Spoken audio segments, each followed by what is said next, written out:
배경 지식이 없어서 성공을 하지 못한 경우 때문이다는 곤란해요.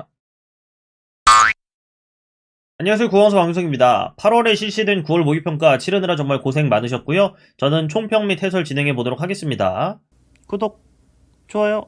실전에서 쉬운 시험은 없죠. 여러분들은 다 어렵게 느꼈을 겁니다. 외부에서 조금 객관적인 눈으로 냉철하게 바라본다면 이 정도 말씀드릴 수 있을 것 같아요. 실전에서 쉬운 시험 없는 거 분명히 알지만 평소에 준비한 행동들, 그런 것들을 잘 펼쳐내려고 노력을 했다면, 여러 가지 어떤 실전 연습 상황과 동일하게 해서 해냈다면 평소보다 높은 점수를 받을 수 있는 시험임에는 분명하지 않았나 하는 생각은 해볼 수 있는데, 여기에 한마디는 추가해야 될 것 같아요. 언매는 평소보다 엄청 어려웠을 겁니다. 문법이 특히나 굉장히 어려웠기 때문에 그건 같이 해설 강의하면서 진행할 때 좀 더 말씀드릴 수 있을 것 같아요. 문법 많이 틀렸다고 해서 엄청나게 움츠러들거나 주눅들거나 하지 마시고, 아, 문법 개념 공부를 조금 더 해야 되는구나, 개념 공부의 부족이 분명히 좀 뼈아프게 와닿았을 거란 말이죠. 그동안 다른 문제에서 요구하는 개념의 수준과는 좀 많이 달랐어요. 좀 세게 요구했기 때문에 그런 것들을 같이 좀 점검하고 앞으로 공부 계획에 반영할 필요는 있지 않나, 이런 생각은 분명히 들었습니다. 독서론 지문이라고 할지 아니면 독서라는 제재의 그냥 비문학 지문이라고 할지 잘 모르겠으나, 독서론 지문에서 무언가 할 일들이 분명히 있는 이런 기조는 6월 모의평가랑 동일하게 유지되지 않았나 하는 내용이었고요. 난도가 있다면 비슷했다, 뭐와 6월과. 근데 그 밑에 그 외 세 지문에 모두 난도 하락이 있었다 라는 건 분명할 것 같습니다. 처음에 절 보면서 긴 지문이니까 좀 쉽게 내주나? 그 다음도 되게 짧으면서도 짧은데 할 일의 개수가 좀 적네? 그냥 무작정 쉽다고 하는 것이 아니라 할 일의 개수에 대한 판단을 해야 되는데, 할 일의 개수가 많지 않았고 또 할 일이 굉장히 명확했으며, 그것만 잘 수행하고 문제 풀 때 왔다 갔다 하면서 좀 조심해서 풀었다면 분명히 틀릴 여지는 좀 많이 없는 그런 세트들이 구성되지 않았나 하는 말씀은 드릴 수 있을 것 같습니다. 그리고 보통 점수가 굉장히 낮은 친구들에게 저는 항상 말해요. 보기 문제 풀지도 말고 찍어라. 9월 모의평가라서 괜찮습니다. 이렇게 한번 체험해보는 것도 좋았을 것 같은데, 보기 문제 풀려고 노력했으면 충분히 풀 수 있었던 그런 시험인 건 맞는 것 같습니다. 3개의 보기 문제가 다 그랬고요. 할만하게 나왔고, 굉장한 사고력을 요구하거나 지문과는 동떨어진 추가적인 어떤 행동을 많이 요구하는 그런 보기 문제는 출제되지 않았다 말씀드릴 수 있을 것 같습니다. 6월은 어휘 문제가 굉장히 어려웠습니다. 2문제, 3문제가량이 아예 어렵게 나왔기 때문에 와, 어휘 문제도 이렇게 대비를 좀 빡세게 해야 되네 하는 정도였다면, 이번엔 그런 문제가 거의 없었죠. 17번은 누군가에겐 엄청나게 어려웠을지도 모르는 문제이긴 하겠지만 6월과 대비해서 생각을 해봤을 때는 난이도가 떨어진 건 분명하겠다 라는 말씀은 드릴 수 있을 것 같습니다. 독서는 그냥 일반적인 해설을 진행하면 되게끔 나와가지고 크게 총평해서 드릴 말씀은 없을 것 같아요. 문학 고전소설과 현대소설, 뭐 쉬웠다 어려웠다 연계가 됐다 아니다 그런 판단을 여러가지 할 수 있겠지만, 보기의 역할을 기준으로 소설 문제는 봐주시는 게 좋아요. 보기에서 할 일을 명확하게 줬는가, 그리고 그걸 바탕으로 지문을 읽었을 때 길을 잃지 않고 되게 구체적으로 명확하게 읽어 나갈 수 있게 그렇게 출제가 됐는가를 기준으로 볼 때는 네, 분명히 고전소설과 현대소설 모두 그렇게 출제가 됐고요. 준비한 방법이 괜찮았다면, 맞게 준비를 했다면 그 맞는 방법들을 사용하는 과정에서 아마 어렵지 않게 느끼지 않았을까. 물론 그냥 무작정 지문을 읽고 무언가 내용을 파악해야 한다 뭐 이런 상태라면 고전소설과 현대소설 모두, 특히나 현대소설이 더 좀 어렵게 느껴졌을 만한 그런 세트가 아닌가 싶습니다. 현대소설을 그냥 읽고 모든 걸 알기는 좀 쉽지 않았을 것으로 보이고요. 물론 내용이 반복되긴 하지만 보기를 먼저 읽고 그거에 해당하는 미션을 받아서 지문을 읽는 그 룰을 지켜주셨어야 했다 하는 말씀은 드릴 수 있겠습니다. 현대시 비연계 작품인 박두진님의 시를 읽어내는 과정이 요구돼서 좀 어려웠을 것이다. 그냥 보기 읽고 대충 내용 알아서 문제를 푸는 사람, 혹은 연계 작품으로 공부해가지고 그 지식을 바탕으로 문제를 푸는 사람 모두 좀 저격을 당했을 것 같은 그런 현대시가 출제가 됐고요. 그 밑에 고전시가 작품에 대한 공부보다는 어부단가가 나왔어요. 이 어부단가라는 작품은 제 5수에 속세에 대한 미련이 나오는 게 특징인 시예요. 대표 작품이기도 하니까 다들 공부를 했을 거란 말이죠. 근데 공부한 내용 바탕으로 그냥 막 갔다가는 속세에 대한 미련이 있어야 되는데 있을 텐데 하면서 주제에 대한 판단이 좀 흐려졌을 거예요. 고전 시간은 말씀드립니다. 언제나 먼저 보기를 통해 주제를 읽어라. 지식을 통해 읽지 말고. 거기에는 나와 있었어요. 그냥 자연 좋아하는 시라고. 왜? 오수에만 있는 그 미련이 삭제된 채로 출제가 됐거든요.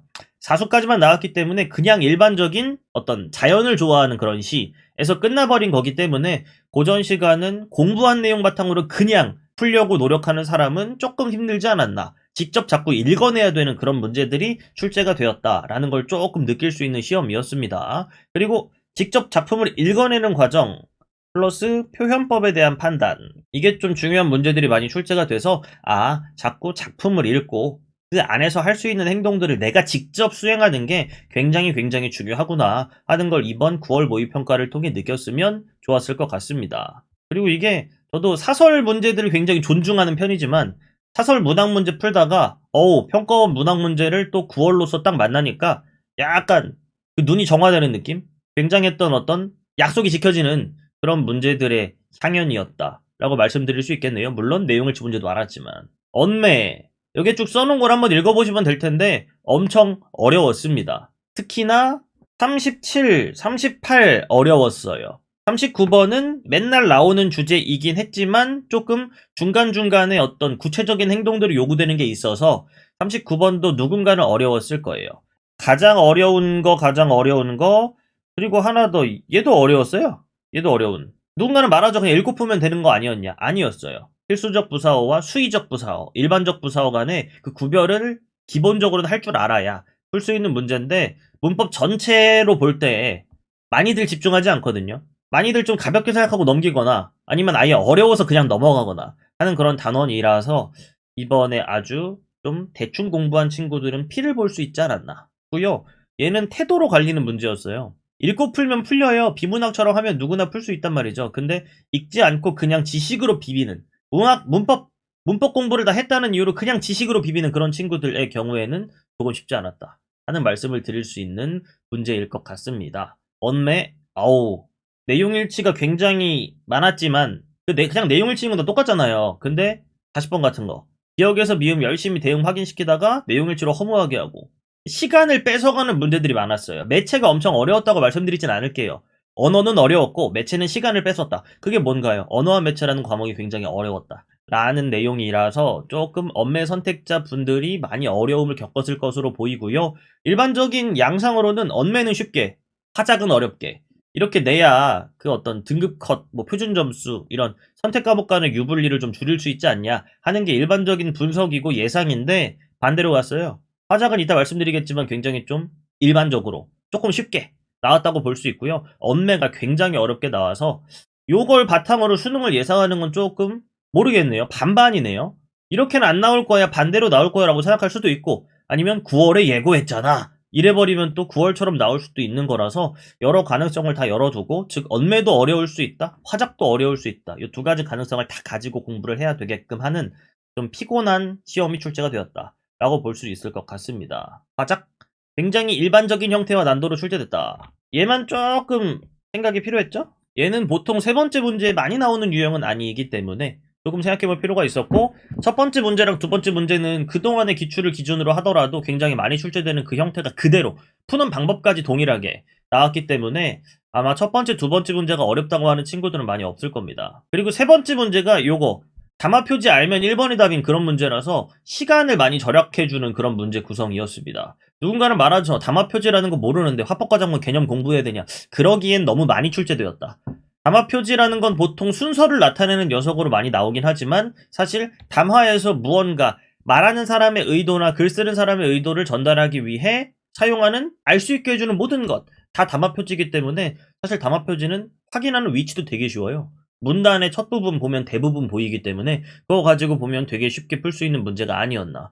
그리고 전체적으로 다 좀 쉬웠지만 얘도 좀 특이한 문제였죠. 당황할 수 있겠죠. 왜 기준을 잘 모르면 한 번에 딱 고를 수 없을 테니까. 근데 조금 시간을 들이면 분명히 남은 두 가지 선택지 중에 하나의 우세함을 더 판단해서 손을 들어줄 수 있는 그런 구성은 되어 있었기 때문에 앞으로는 신뢰도나 어떤 신뢰도, 타당도 이런 거에 대한 공부를 조금만 더 해놓자 라는 미션만 받아갈 수 있다면 문제 풀 때 그렇게 엄청난 어려움이 생기진 않았던 그런 문제지 않을까 싶고요. 어려운 게 없었다는 얘기예요. 쭉 볼 때. 그 다음 43번부터 45번도 어려운 게 아예 없었고 특히나 45번 문제는 굉장히 어렵게 출제될 수 있는 유형임에도 불구하고 선택지 내부에 아예 모순이 있고요. 앞뒷말이 아예 안 맞아요. 그리고 1번 선택지랑 그 다음 선택지가 또 안 맞아요.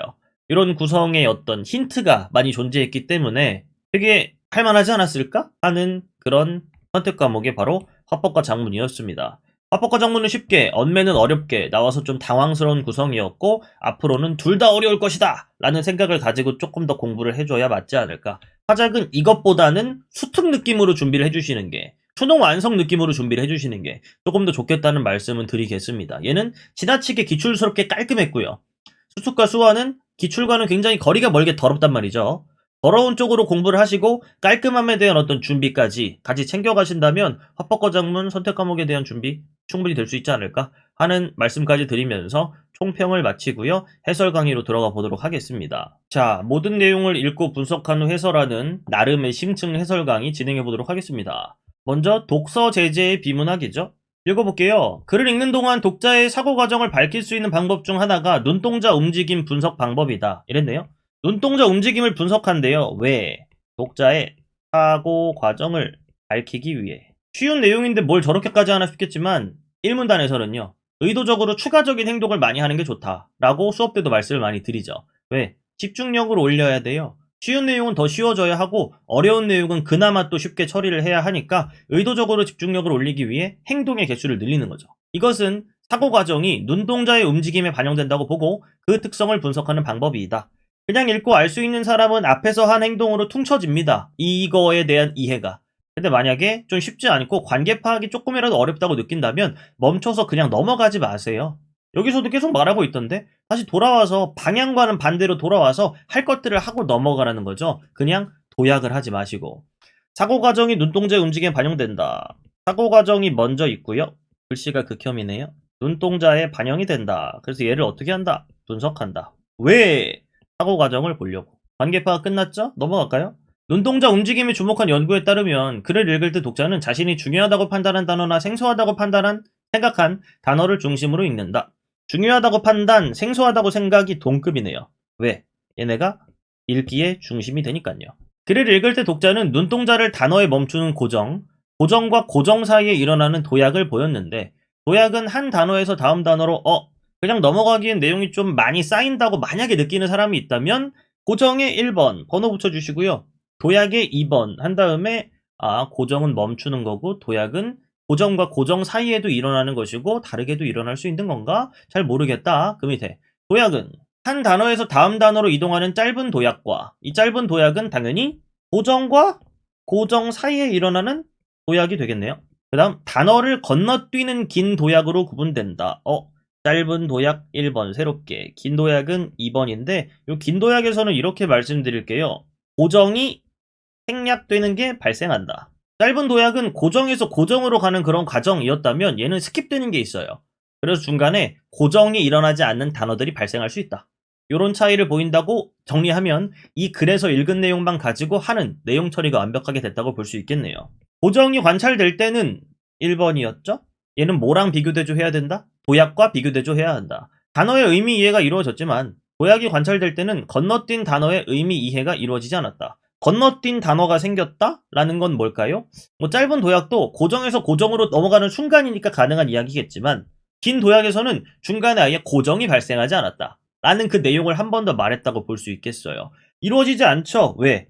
고정이 아니니까. 글을 읽을 때 독자가 생각하는 단어의 중요도나 친숙함에 따라 눈동자의 고정 시간과 횟수, 도약의 길이나 방향도 달랐다.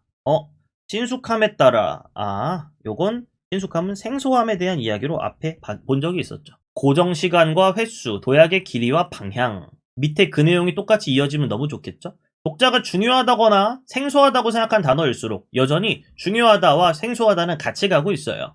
고정 시간이 길었다. 고정 시간 나왔네요. 1번입니다. 1번 길었다. 굳이 다 한다면 중요 생소함이 클수록 고정 시간이 길어졌다 해도 되는데 이건 사람에 따라 달라요.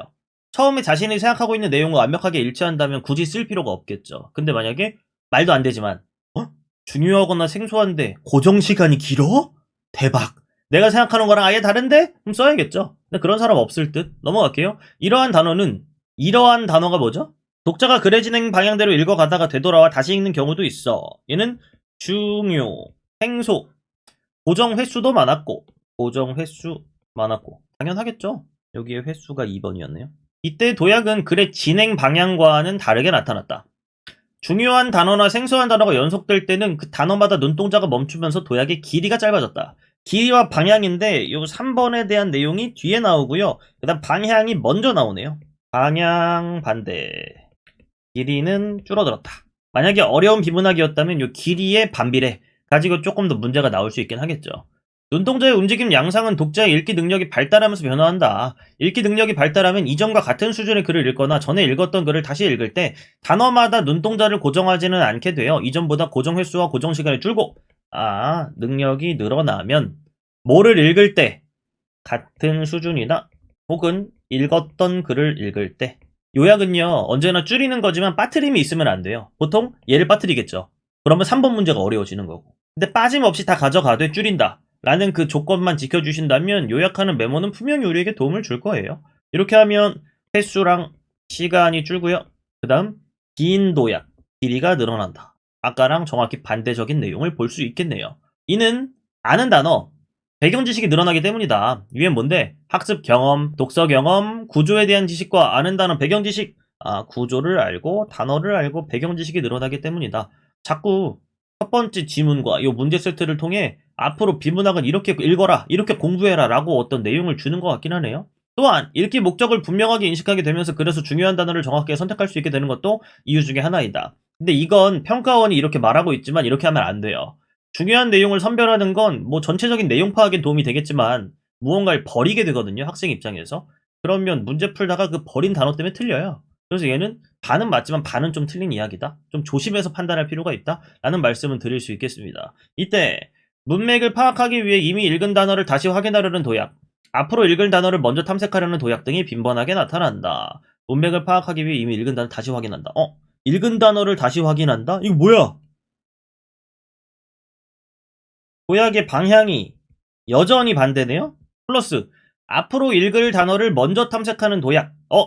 도약 방향이 글과 일치인데 이게 같이 빈번이네요. 한마디로 뭐야? 방향에 대해서는 여기서 말하지 않았죠? 왔다 갔다를 많이 하게 된다. 이런 내용으로 방향에 대한 내용은 방향이 반대다라는 내용이 처음에는 많이 나왔지만 앞으로는 익숙해질수록 방향은 반대가 아니게 될 거야 라는 내용으로 그냥 끝나는 것이 아니라 왔다 갔다가 빈번해질 것이다 라는 내용으로 방향에 대한 건 좀 따로 처리할 필요가 있었던 그런 지문이라고 볼 수 있죠. 오버해서 봤어요. 완벽하게 보려고. 근데 이만큼의 오버를 해놓으면 이것보다는 훨씬 더 적게 문제가 우리에게 무언가 행동을 요구하게 되죠. 글을 읽을 때 눈동자의 움직임은 사고 과정에 영향을 받는다. 이게 그냥 읽고 넘어간 사람은 다시 가서 봐야 되거든요. 혹은 확신 없이 찍거나. 근데 이렇게 관계 파악을 해놓은 사람은 그냥 끝난 문제예요. 답은 1번. 그 다음 2번. 다음은 학생이 자신의 읽기 과정을 기록한 글이다. A를 바탕으로 A부터 E를 분석한 내용으로 적절하지 않은 것 이랬는데 어떤 내용인지 A에서 봤던 거 한번 기억 떠올려주고 내용 보면 되겠습니다. A. 중요하다고 생각하는 단어만 확인하는 읽기를 했다. 거기에만 고정을 했겠구나. 그거 사이엔 도약을 했겠구나. 지우면 되고요. 그 다음 B만 읽지 마시고 중간에 내용도 보겠습니다. 이를 통해 도서관에 대한 내용이라는 것을 확인하고 글의 진행 방향에 따라 읽어나갔다. B. 도약이 진행되는 동안에는 건너뛴 단어의 의미 이해가 이루어지지 않았을 것이다. 왜? 도약은 원래 그런 거니까. 도약은요. 고정이 아니니까. 그 다음 3번 C를 장소의 의미를 알 수 없어서 앞에 읽었던 부분으로 반대로 돌아가는 걸 했네요. 도약 자체가 방향 반대 똑같이 나타나잖아요. 글이 진행되는 방향과 반대 방향의 도약이 나타났을 것이다. 너무 좋고요. 그 다음 다시 읽고 나니 문맥을 통해 도서관에 소장된 책이라는 의미임을 알게 되었다. 이후 도서관의 등장과 역할 변화가 글의 주제라는 것을 파악하고서 그와 관련된 단어들에 집중하며 읽었다. 뭘 했다? 고정을 많이 했겠네요?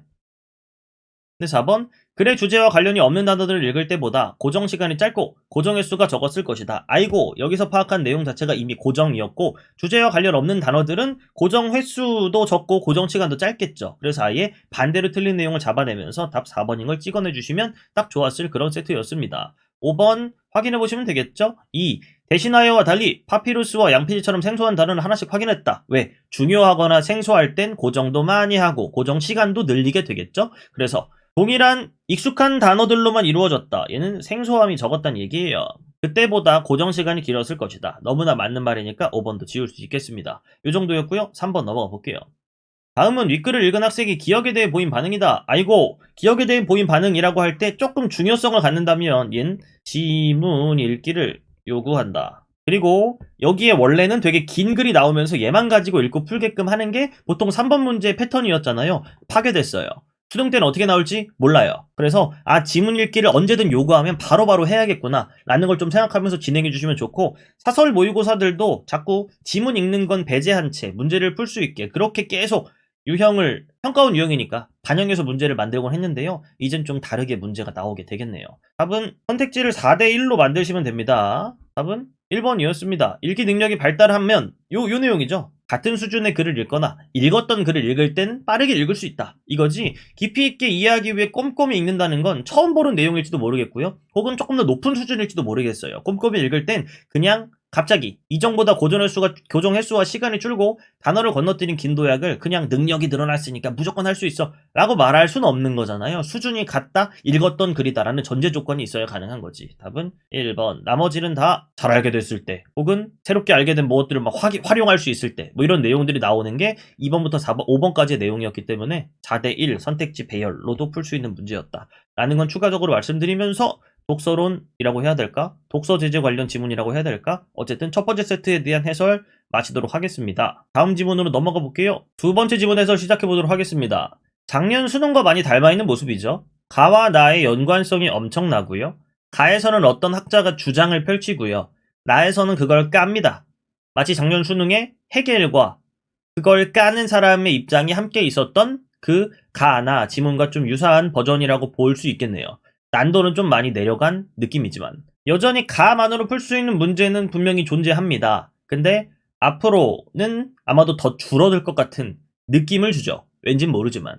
그리고 가와 나의 관련성 속에서 종합적으로 풀어야 되는 문제들이 좀 늘어난 것 생각해 보시면 되겠고, 어휘 문제의 난도는 이 세트의 경우에는 그렇게 높지 않았다 말씀드릴 수 있겠습니다. 같이 한번 해설 진행해 볼게요.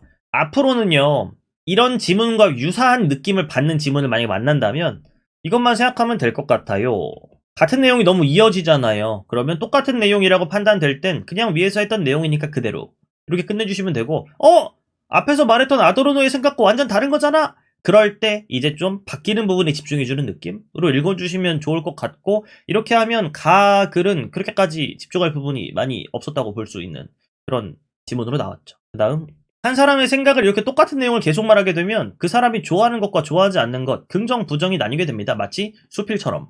비문학이 거의 문학에서의 수필과 같은 그런 형식으로 나온 경우이기 때문에 엄청나게 많은 내용 처리에 머리를 쓰기보다는 바뀌는 부분에 집중을 해주시고, 긍정과 부정의 어떤 단어들을 좀 구별해주시고, 요 단계를 수행해주시면 지문 읽기와 문제풀이에서 좀 그렇게 하지 않을 때보다는 수월하게 할 수 있지 않을까, 이런 생각을 한번 해보게 되는 그런 세트였습니다. 같이 한번 읽고 해볼게요.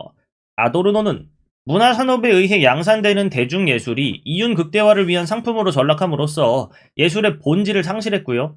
현대사회의 모순과 부조리를 은폐하고 있다고 지적했다. 대중예술을 엄청 까네요. 이윤극대화를 위한 상품일 뿐이다. 전락했대요.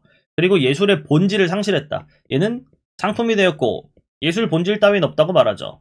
쉬운데 이걸 왜 쓰지? 일문단이라 조금 더 하는 거예요. 그리고 하나 더, 현대사회의 모순과 부조리를 은폐하고 있다. 저는 요렇게 한번 쓰긴 했거든요. 적극적인 부정적 기능 수행. 그 이전 내용은 그냥 전락해서 본질을 상실했다. 어떻게 보면 좀 대중예술은 참 안타까워 말할 수도 있는데, 더 이상 안타깝지 않은 게 됐어요. 왜?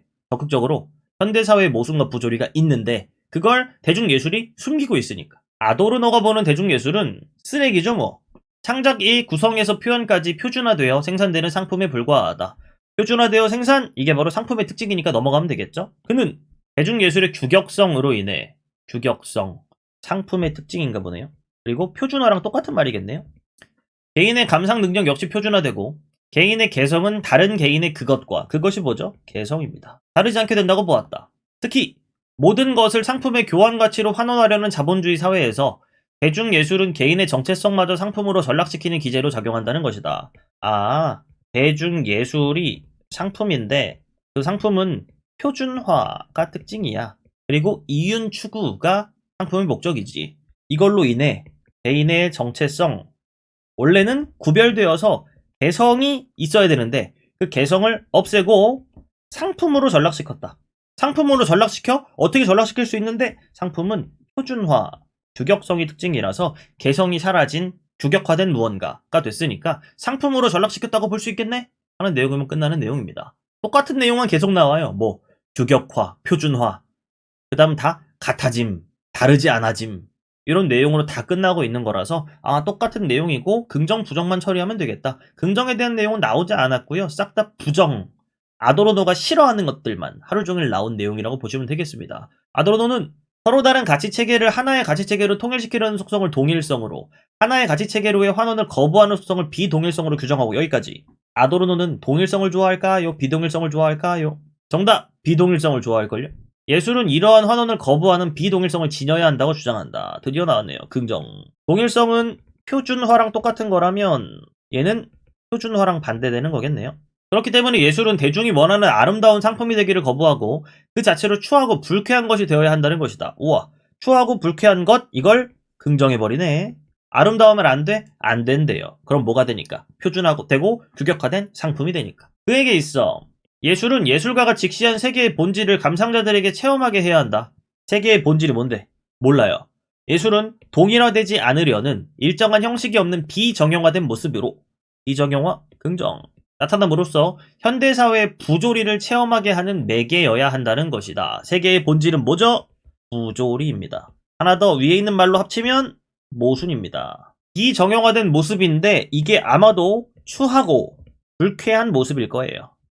즉 쓰레기같이 나타내라. 그리고 그걸 보고 현대사회의 모순과 부조리를 느끼게 해라. 절대 아름답게 상품화되게 그렇게 만들면 절대 안 된다.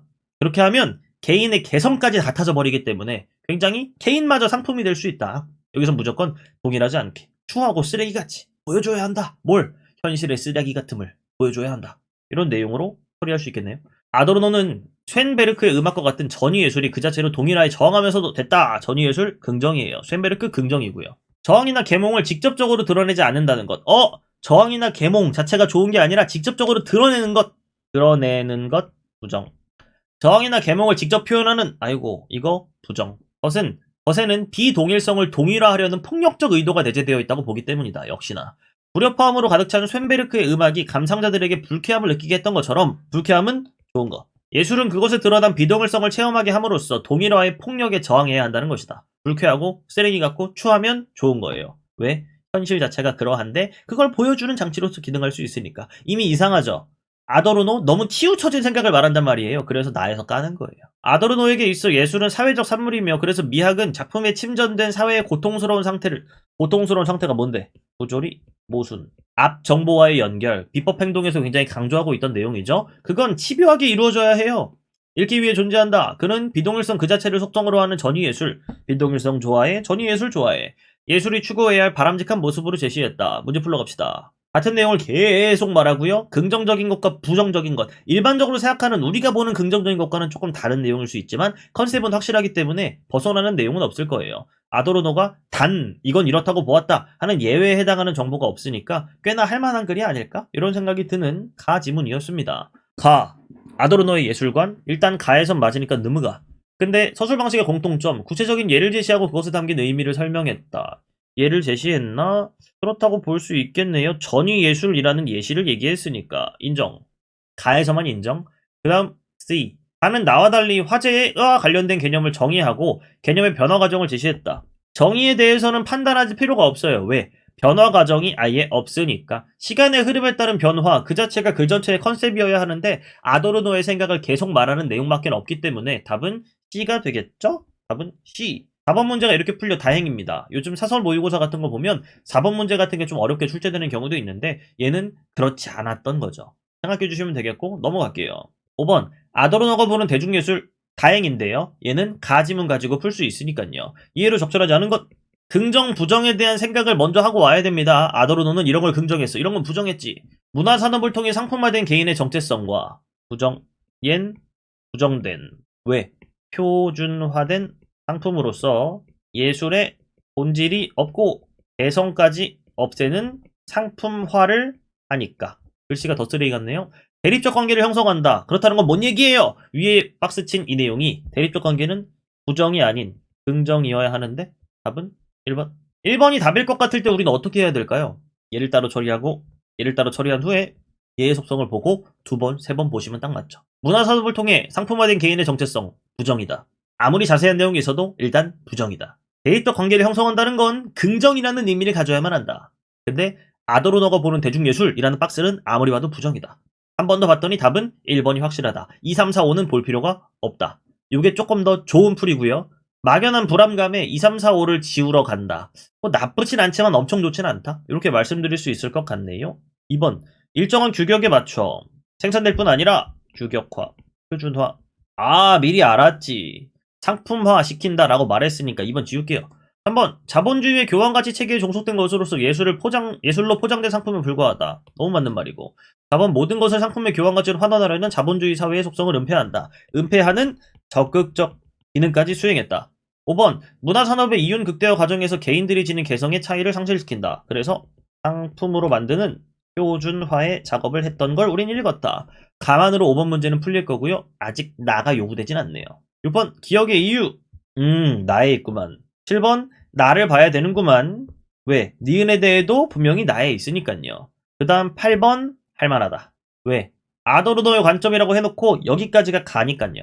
한 번에 여러 가지 생각을 하는 건 실수를 할 수 있는 확률이 기하급수적으로 늘어나는 그런 어떤 상황을 방치하는 것과 마찬가지이기 때문에 할 수 있는 것들을 정확히 끝내고 그 다음으로 넘어가 주시는 게 무조건 좋습니다. 가만으로 할 수 있는 게 꽤나 있었던 거죠. 결과적으로는. 첫 번째 작품 자화상이었다. 기괴한 모습이었다. 흩어져 있었다. 불편한 감정만 느꼈다.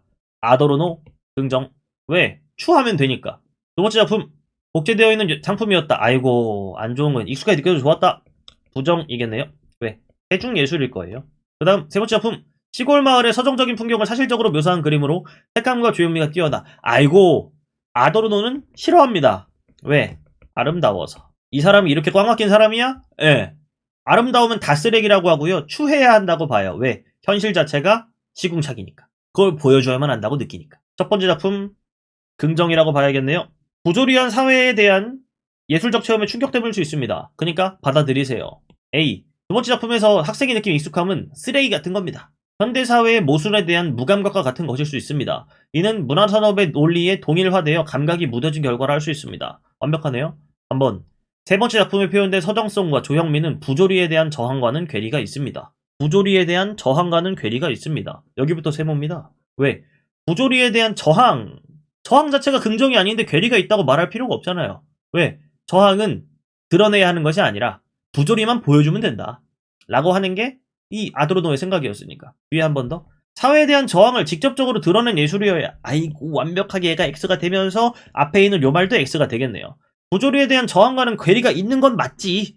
근데 그것 자체로 긍정 부정을 판단할 수 있는 사람이 아도르노는 아니었습니다. 부조리에 대한 저항과 괴리가 있으면 좋아해야 돼요. 근데 뒤에 직접적으로 드러낸 예술이어야 진정한 예술이다. 이건 절대 안 되죠. 왜? 부조리만 보여주면 그만이니까. 실제로 긍정 부정을 할 때 여기서 드러내는 것 부정이다. 그리고 직접 표현하는 것 부정이다. 라고 말했던 내용이기 때문에 그저 보여주기만 하면 된다라는 아도르노의 생각으로 3번은 절대 적절하지가 않겠네요. 답은 3번 이렇게 되는 문제풀이 해주시면 좋았고요.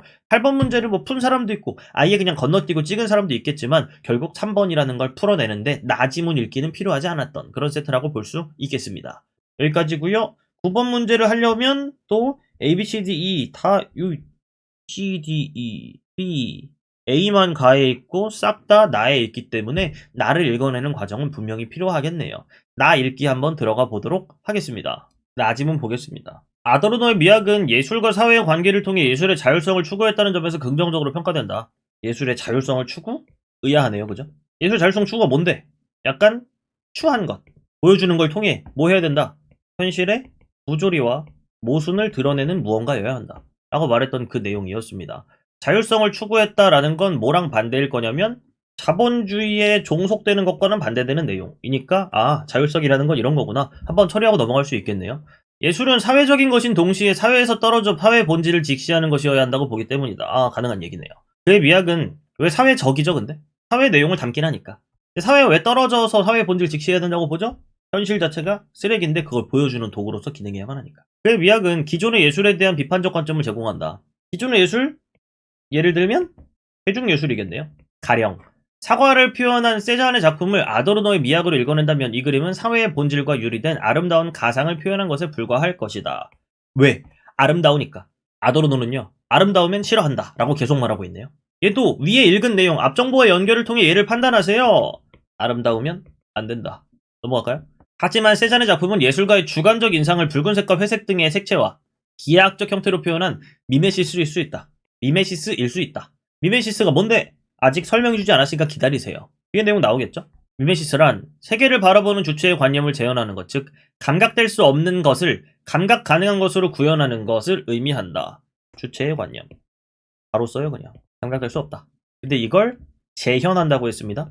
재현은 뭔데? 감각 가능한 겁니다. 이 재현이 바로 뭐가 될까요? 그림 같은 게 되겠죠. 그림이 아닐 수도 있겠네. 감각 가능하기만 하면 되면. EX 그림 이렇게 하면 되겠네요. 다시 말해 세잔의 작품은 눈에 보이는 특정의 사과가 아닌 예술가의 시선에 포착된 세계의 참모습, 곧 자연의 생명력과 그에 얽힌 농부의 삶, 그리고 이를 응시하는 예술가의 사유를 재현한 것이 된다. 이게 뭐라고요? 주체적 관념이 되겠네요. 이걸 재현한 거지 사과 그 자체가 중요한 건 아니다. 아도르노는 예술이 예술가에게 포착된 세계의 본질을 감상자로 하여금 체험하게 하는 것이어야 한다고 본다. 포착된 세계의 본질. 근데 얘가 뭐여서 문제죠? 주체적 관념이 아닌 거예요, 이게. 본질 그 자체여야 돼서 언제나 똑같아요. 모순, 부조리, 인 것만 드러내야 된다고 말하죠. 그러나 그는 이러한 미적 체험을 현대사회 부조리에 국한시킴으로써 완벽하네. 진정한 예술을 감각적 대상인 형태 그 자체의 비정형성에 대한 체험으로 한정한다. 말 어려우면 멈추세요. 진정한 예술은 감각적 대상인 형태가 지닌 비정형성에 대한 그냥 체험을 해라. 체험하면 결과는 무엇이다? 추함을 느끼게 될 거고 모순과 부조리를 느끼게 될 것이다. 그럼 다 한 거다. 한편 아도르노의 미학은 예술의 영역을 극도로 축소시키고 있다. 결국 아도르노의 미학에서는 주관의 재현이라는 미메시스가 부정되고 있다. 왜? 그걸 재현하면 안 돼. 그냥 형태에 대한 판단만 해야 되고 그 결과로 현실에 대한 모순과 부조리만 알게 돼야 돼. 뭐 이런 내용이니까 그렇겠죠. 한편 아도르노의 미학은 예술의 영역을 극도로 축소시키고 있다. 그 자신은 동일화의 폭력을 비판하지만 자신이 추구하고 있는 전위 예술만이 진정한 예술이라고 주장하며 오히려 동일화를 시도하고 있다. 동일화를 비판하지만 오히려 동일화를 시도하고 있다. 오케이. 특히 이는 현실 속 다양한 예술의 가치가 발견될 기회를 박탈한다. EX 세잔. 실수로 찍혀 작가의 어떤 주관도 결여된 사진에서조차 새로운 예술 정신을 발견하는 것이 가능하다는 베냐민의 지적처럼 얘랑 얘를 합치면 이상해집니다. 가능하냐는 이래버리면 내용 이해가 반대로 되겠죠. 가능하다라고 했습니다. 즉 예술이 아닌 것은 없는 거죠. 전위 예술이 아닌 예술에서 미적 가치를 발견할 수 있다. 또한 대중음악이 사회적 저항의 메시지를 전달하는 사례도 있듯이 자본의 논리에 편승한 대중예술이라 하더라도 와 얘는 좀 다르네요. 얘는 타 예술이다. 얘는 대중예술도 사회 비판 가능하다 라는 내용으로 하나 더 조금 다른 내용이 더 씌워져 있다 라는 걸 생각하면서 넘어가면 지문 읽기 다 했다 이렇게 볼 수 있을 것 같네요. 4번은 나머지는 무조건 맞는 말이니까 한번 확인해 보시면 되겠고요. 6번 기억의 이유를 추론한 내용으로 적절한 것. 이게 여러분 그냥 선택지를 보고 답을 고르려고 하면 되게 다 답 같을 거예요. 3번 같은 거 특히 이런 걸 보고 자신을 설득하려고 할 거거든요. 근데 나중에 묻죠. 3번이 왜 답이 아닌가요? 굳이 설명하려면 할 수 있죠. 근데 그런 것보다 더 중요한 건 뭐냐면 적절한 것. 기억의 이유를 추론해라. 추론보다 더 중요한 건 적절한 것 문제라는 점이에요. 적절한 것 문제는 어떻게 풀라고 했나. 미치도록 막연해도 좋으니 제발 기준 없이 선택지를 보지 마라. 4개는 틀리고 1개만 맞다. 기준 없이 보다가 4개 틀린 그 선택지에 설득당하면 내가 뭘 보려고 했는지조차 모른 채 그냥 이상한 판단을 하게 될 거예요. 기억 앞뒤 내용 다 읽을게요. 그렇구나. 결국 아도르노의 미학에는 주관의 재현이라는 미메시스가 부정되고 있다. 왜? 주관이 아니라 무조건 주체적이 없는 그런 세계의 본질만이 대상이 될 거고 형태의 비정형성 이것만 체험하는 것만이 예술이며 그 결과는 하나로 정해져 있다. 추함을 느끼면서 모순과 부조리를 알게 되는 그런 과정 그것만이 예술과 예술 체험이기 때문에 미메시스는 당연히 부정될 것이다. 답은? 내가 먼저 판단한 답과 가장 비슷한 걸 고르세요. 답은 5번일걸요? 3번이 아닌 이유 보고 갈까요? 3번. 미적 체험의 대상이 사회의 부조리에서 세계의 본질로 변화되기 때문이다. 사회의 부조리. 체험의 대상은요. 사회의 부조리가 아니라 형태 그 자체고요. 걔가 지닌 비정형성이에요. 그리고 세계의 본질 이어도 돼요. 뭐가 없으니까. 주관적인 얘기가 없으니까 세계의 본질이면 괜찮죠. 주체적인 무언가만 아니면 되잖아요. 사회 부조리에서 세계의 본질, 사회의 본질과 사회의 부조리는 아도르노 입장에선 똑같은 겁니다. 세계의 본질. 포착된 세계의 본질까지는 좋아요. 근데 주체적인 관점이 들어가면 안 된다. 이런 내용일 뿐인 거죠. 세계의 본질이 정해져 있어서 문제인 거지. 즉 6번에 3번만 지운다면 5번이 답인 거 분명히 알 수 있겠죠? 답은 5번이었고요. 7번 문제. 가의 아도르노의 관점을 바탕으로 할 때 니은에 대해 반박할 적절한 것. 2번이나 나왔어요. 무조건 강조하고 싶네요. 막연한 나의 답을 먼저 만들어야 한다. 니은에 대해 반박을 먼저 하세요. 전위예술의 관점에서 예술의 동일화를 시도하고 있다. 말하겠죠. 아도르노는. 뭔 소리냐. 동일화를 안 하려고 전위예술을 하는 거고 전위예술은 그 자체로 비동일성에 대한 표현이다. 그리고 그걸 통해 보면 초함을 느끼게 될 것이며 모순과 부조리를 알게 될 것이다. 그건 동일성에 대한 저항이다. 말하겠죠. 답은 쭉 보다가 5번. 이렇게 답이 되는 거예요. 나머지 해설을 볼 수 있겠죠. 1번. 동일화는 애초에 예술과 무관하다.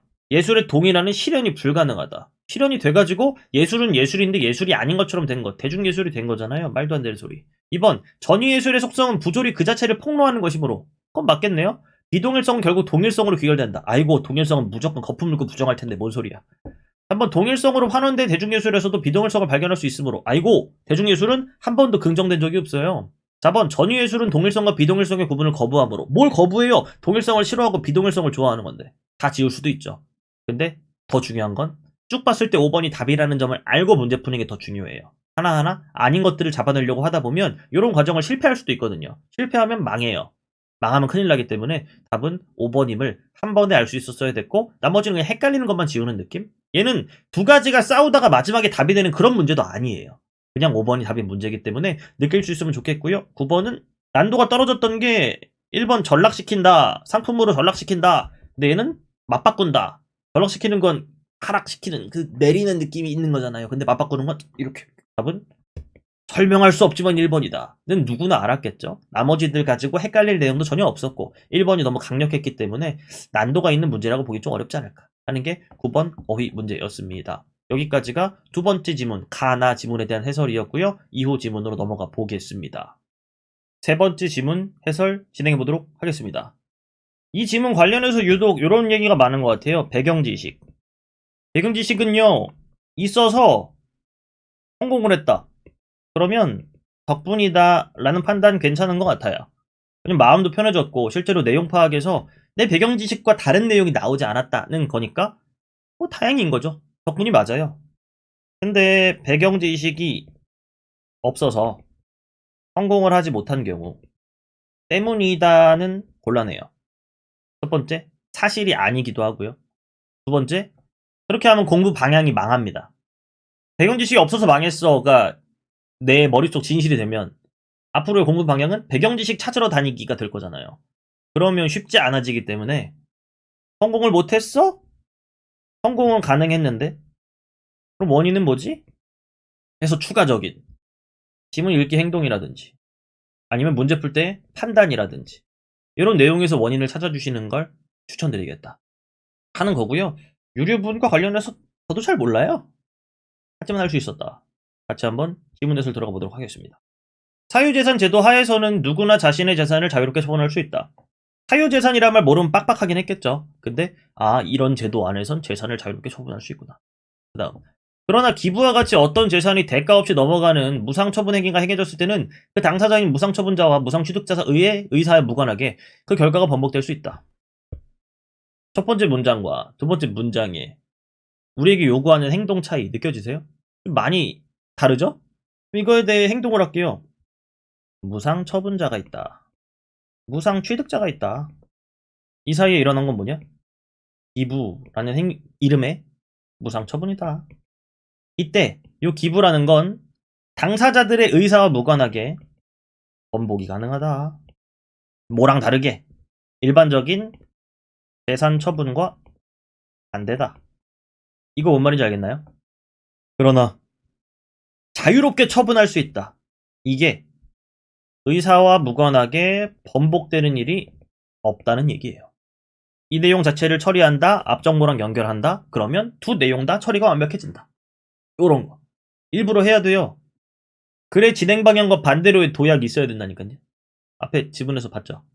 어쨌든 간에 무상처분자가 사망하면 상속이 개시되고 그의 상속인들이 유류분을 받아받을 수 있는 권리인 유류분권을 행사할 수 있기 때문이다.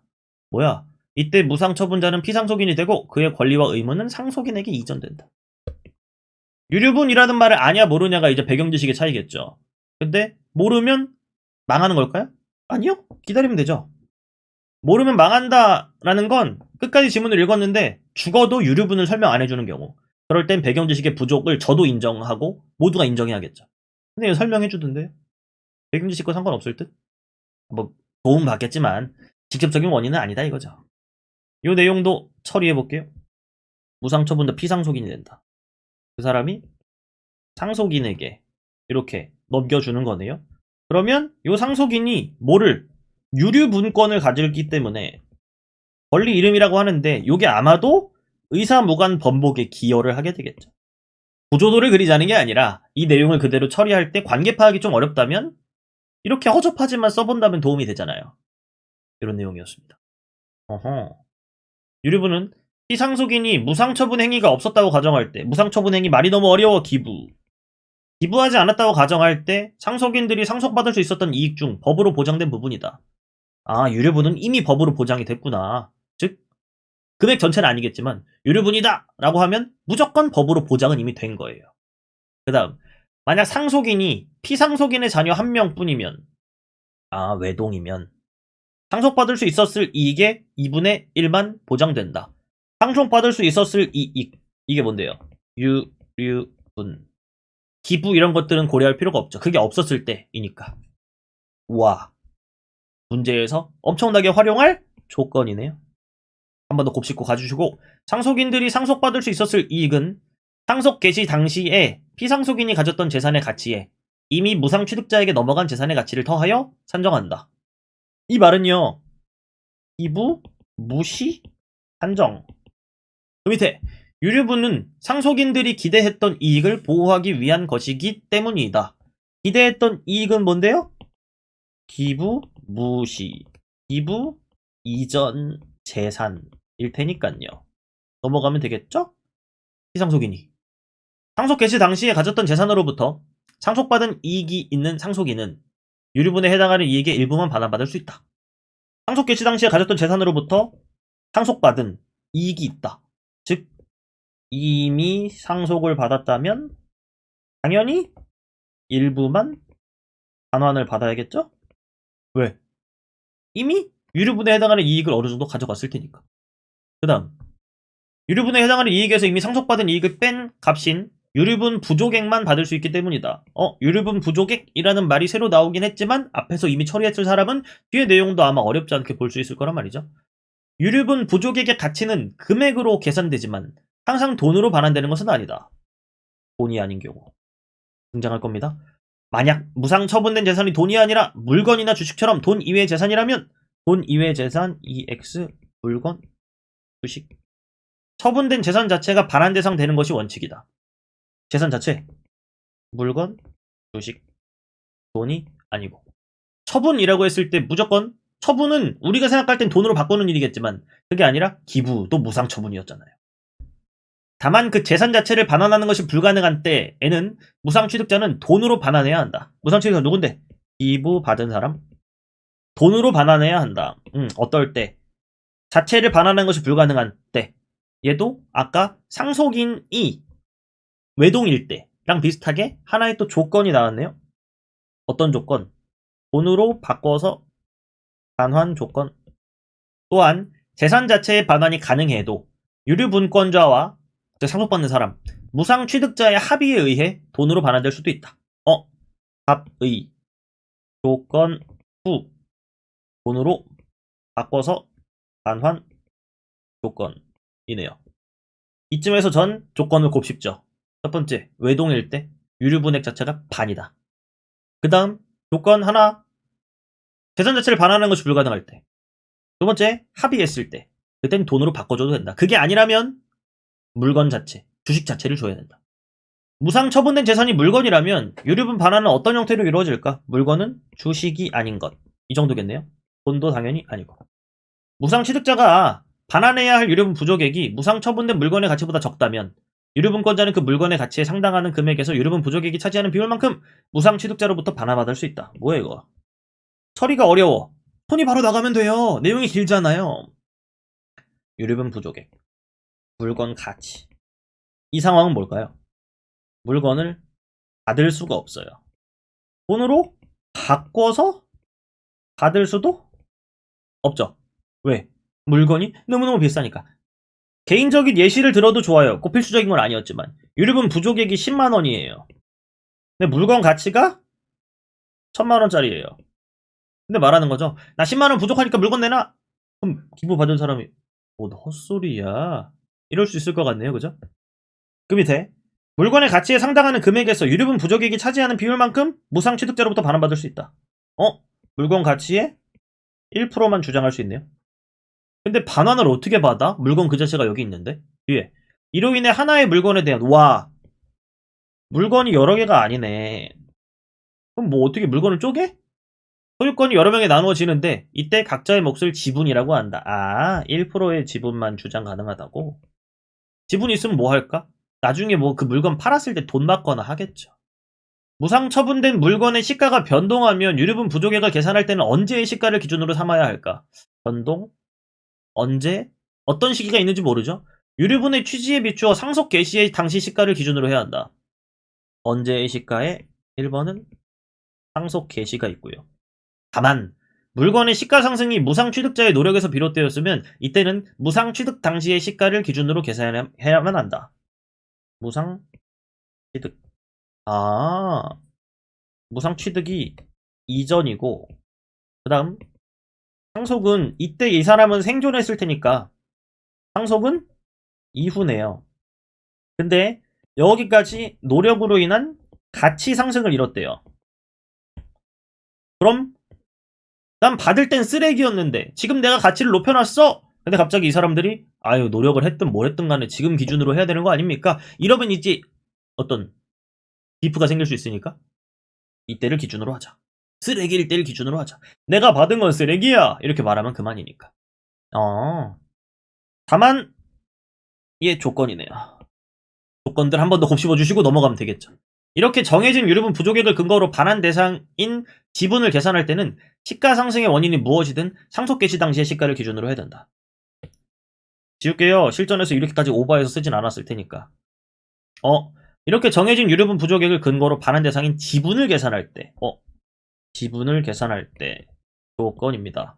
이때는 어떤 조건인데? 무조건 노력을 무시하고 상속 개시를 기준으로 한다. 이 문단 한번 처리해 주시고. 일반적으로는 상속 개시 당시를 기준으로 하겠다. 근데 만약에 너가 노력한 거라면 이 취득 당시, 무상 취득 당시로 해줄게. 근데 지분 계산할 땐 있잖아. 네가 노력을 얼마나 쎄빠지게 해서 몇 배의 가치를 올렸든 간에 무조건 상속 개시를 기준으로 할 거야. 알고 있어라. 끝. 조건에 따른 판단 나중에 아마 문제에서 요구를 할 거니까. 이렇게 준비를 하고 넘어가면 지문 다 읽었네요. 문제 풀어볼까요? 1번. 유류분권은 상속인이 아닌 사람에게는 인정되지 않는다. 유류분 그 자체의 어떤 정의 보면 알 수 있겠죠? 2번. 유류분권이 보장되는 범위는 유류분 부족액의 일부에 한정된다. 유류분권이 보장된다. 그럼 부족액의 일부에 한정되는 게 아니라 유류분 부족액 그 자체에 한정되겠죠. 부족액이 아예 안 받았으면 전체가 될 거고. 부족액이면 부족한 만큼이니까 당연히 전부 받아야 되는 거 아닙니까? 답은 2번. 이게 아까 그냥 넘어갔지만 이런 내용 때문이에요. 법으로 보장된 부분이다 라는 말 때문에 유류분 중에 법으로 보장된 부분만 받을 수 있구나 뭐 이런 생각을 하다가 내용을 그르치는 거란 말이죠. 근데 유류분 그 자체가 이미 보장된 부분이기 때문에 이 전체에 해당하는 걸 생각하면 되고요. 그 중에 부족액이 있다면 부족액도 다 받아야 할 겁니다. 10번의 답이 2번인 이유는 이거였죠. 한번 상속 개시 전에는 무상 취득자에게 유류분권을 행사할 수 없다. 왜? 상속이 돼야 행사할 수 있겠죠. 유류분이라는 건 그런 거니까. 피상속인이 생전에 다른 사람에게 판 재산 중요하죠?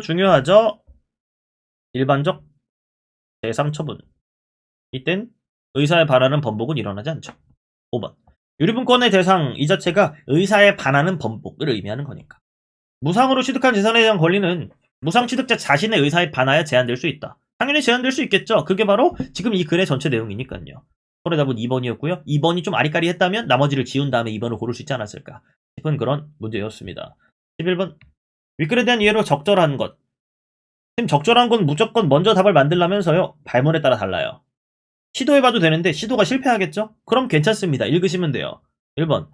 무상 처분된 재산이 물건 한 개이면 유류분권자는 그 물건 전부를 반환받는다. 아닐 수도. 지분을 받는 상황을 우리가 봤죠? 1번 지울게요. 2번.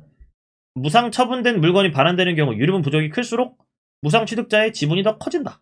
무상 취득자 누군데? 기부 받은 사람. 당연히 말이 안 되겠죠? 많이 뺏기게 되는. 부족이 클수록 많이 뺏기는데 얘는 덜 뺏긴다고 말하고 있잖아요. 3번. 무상 취득자가 무상 취득한 물건을 반환할 수 없게 되면 유류분 부족액을 지분으로 반환해야 한다.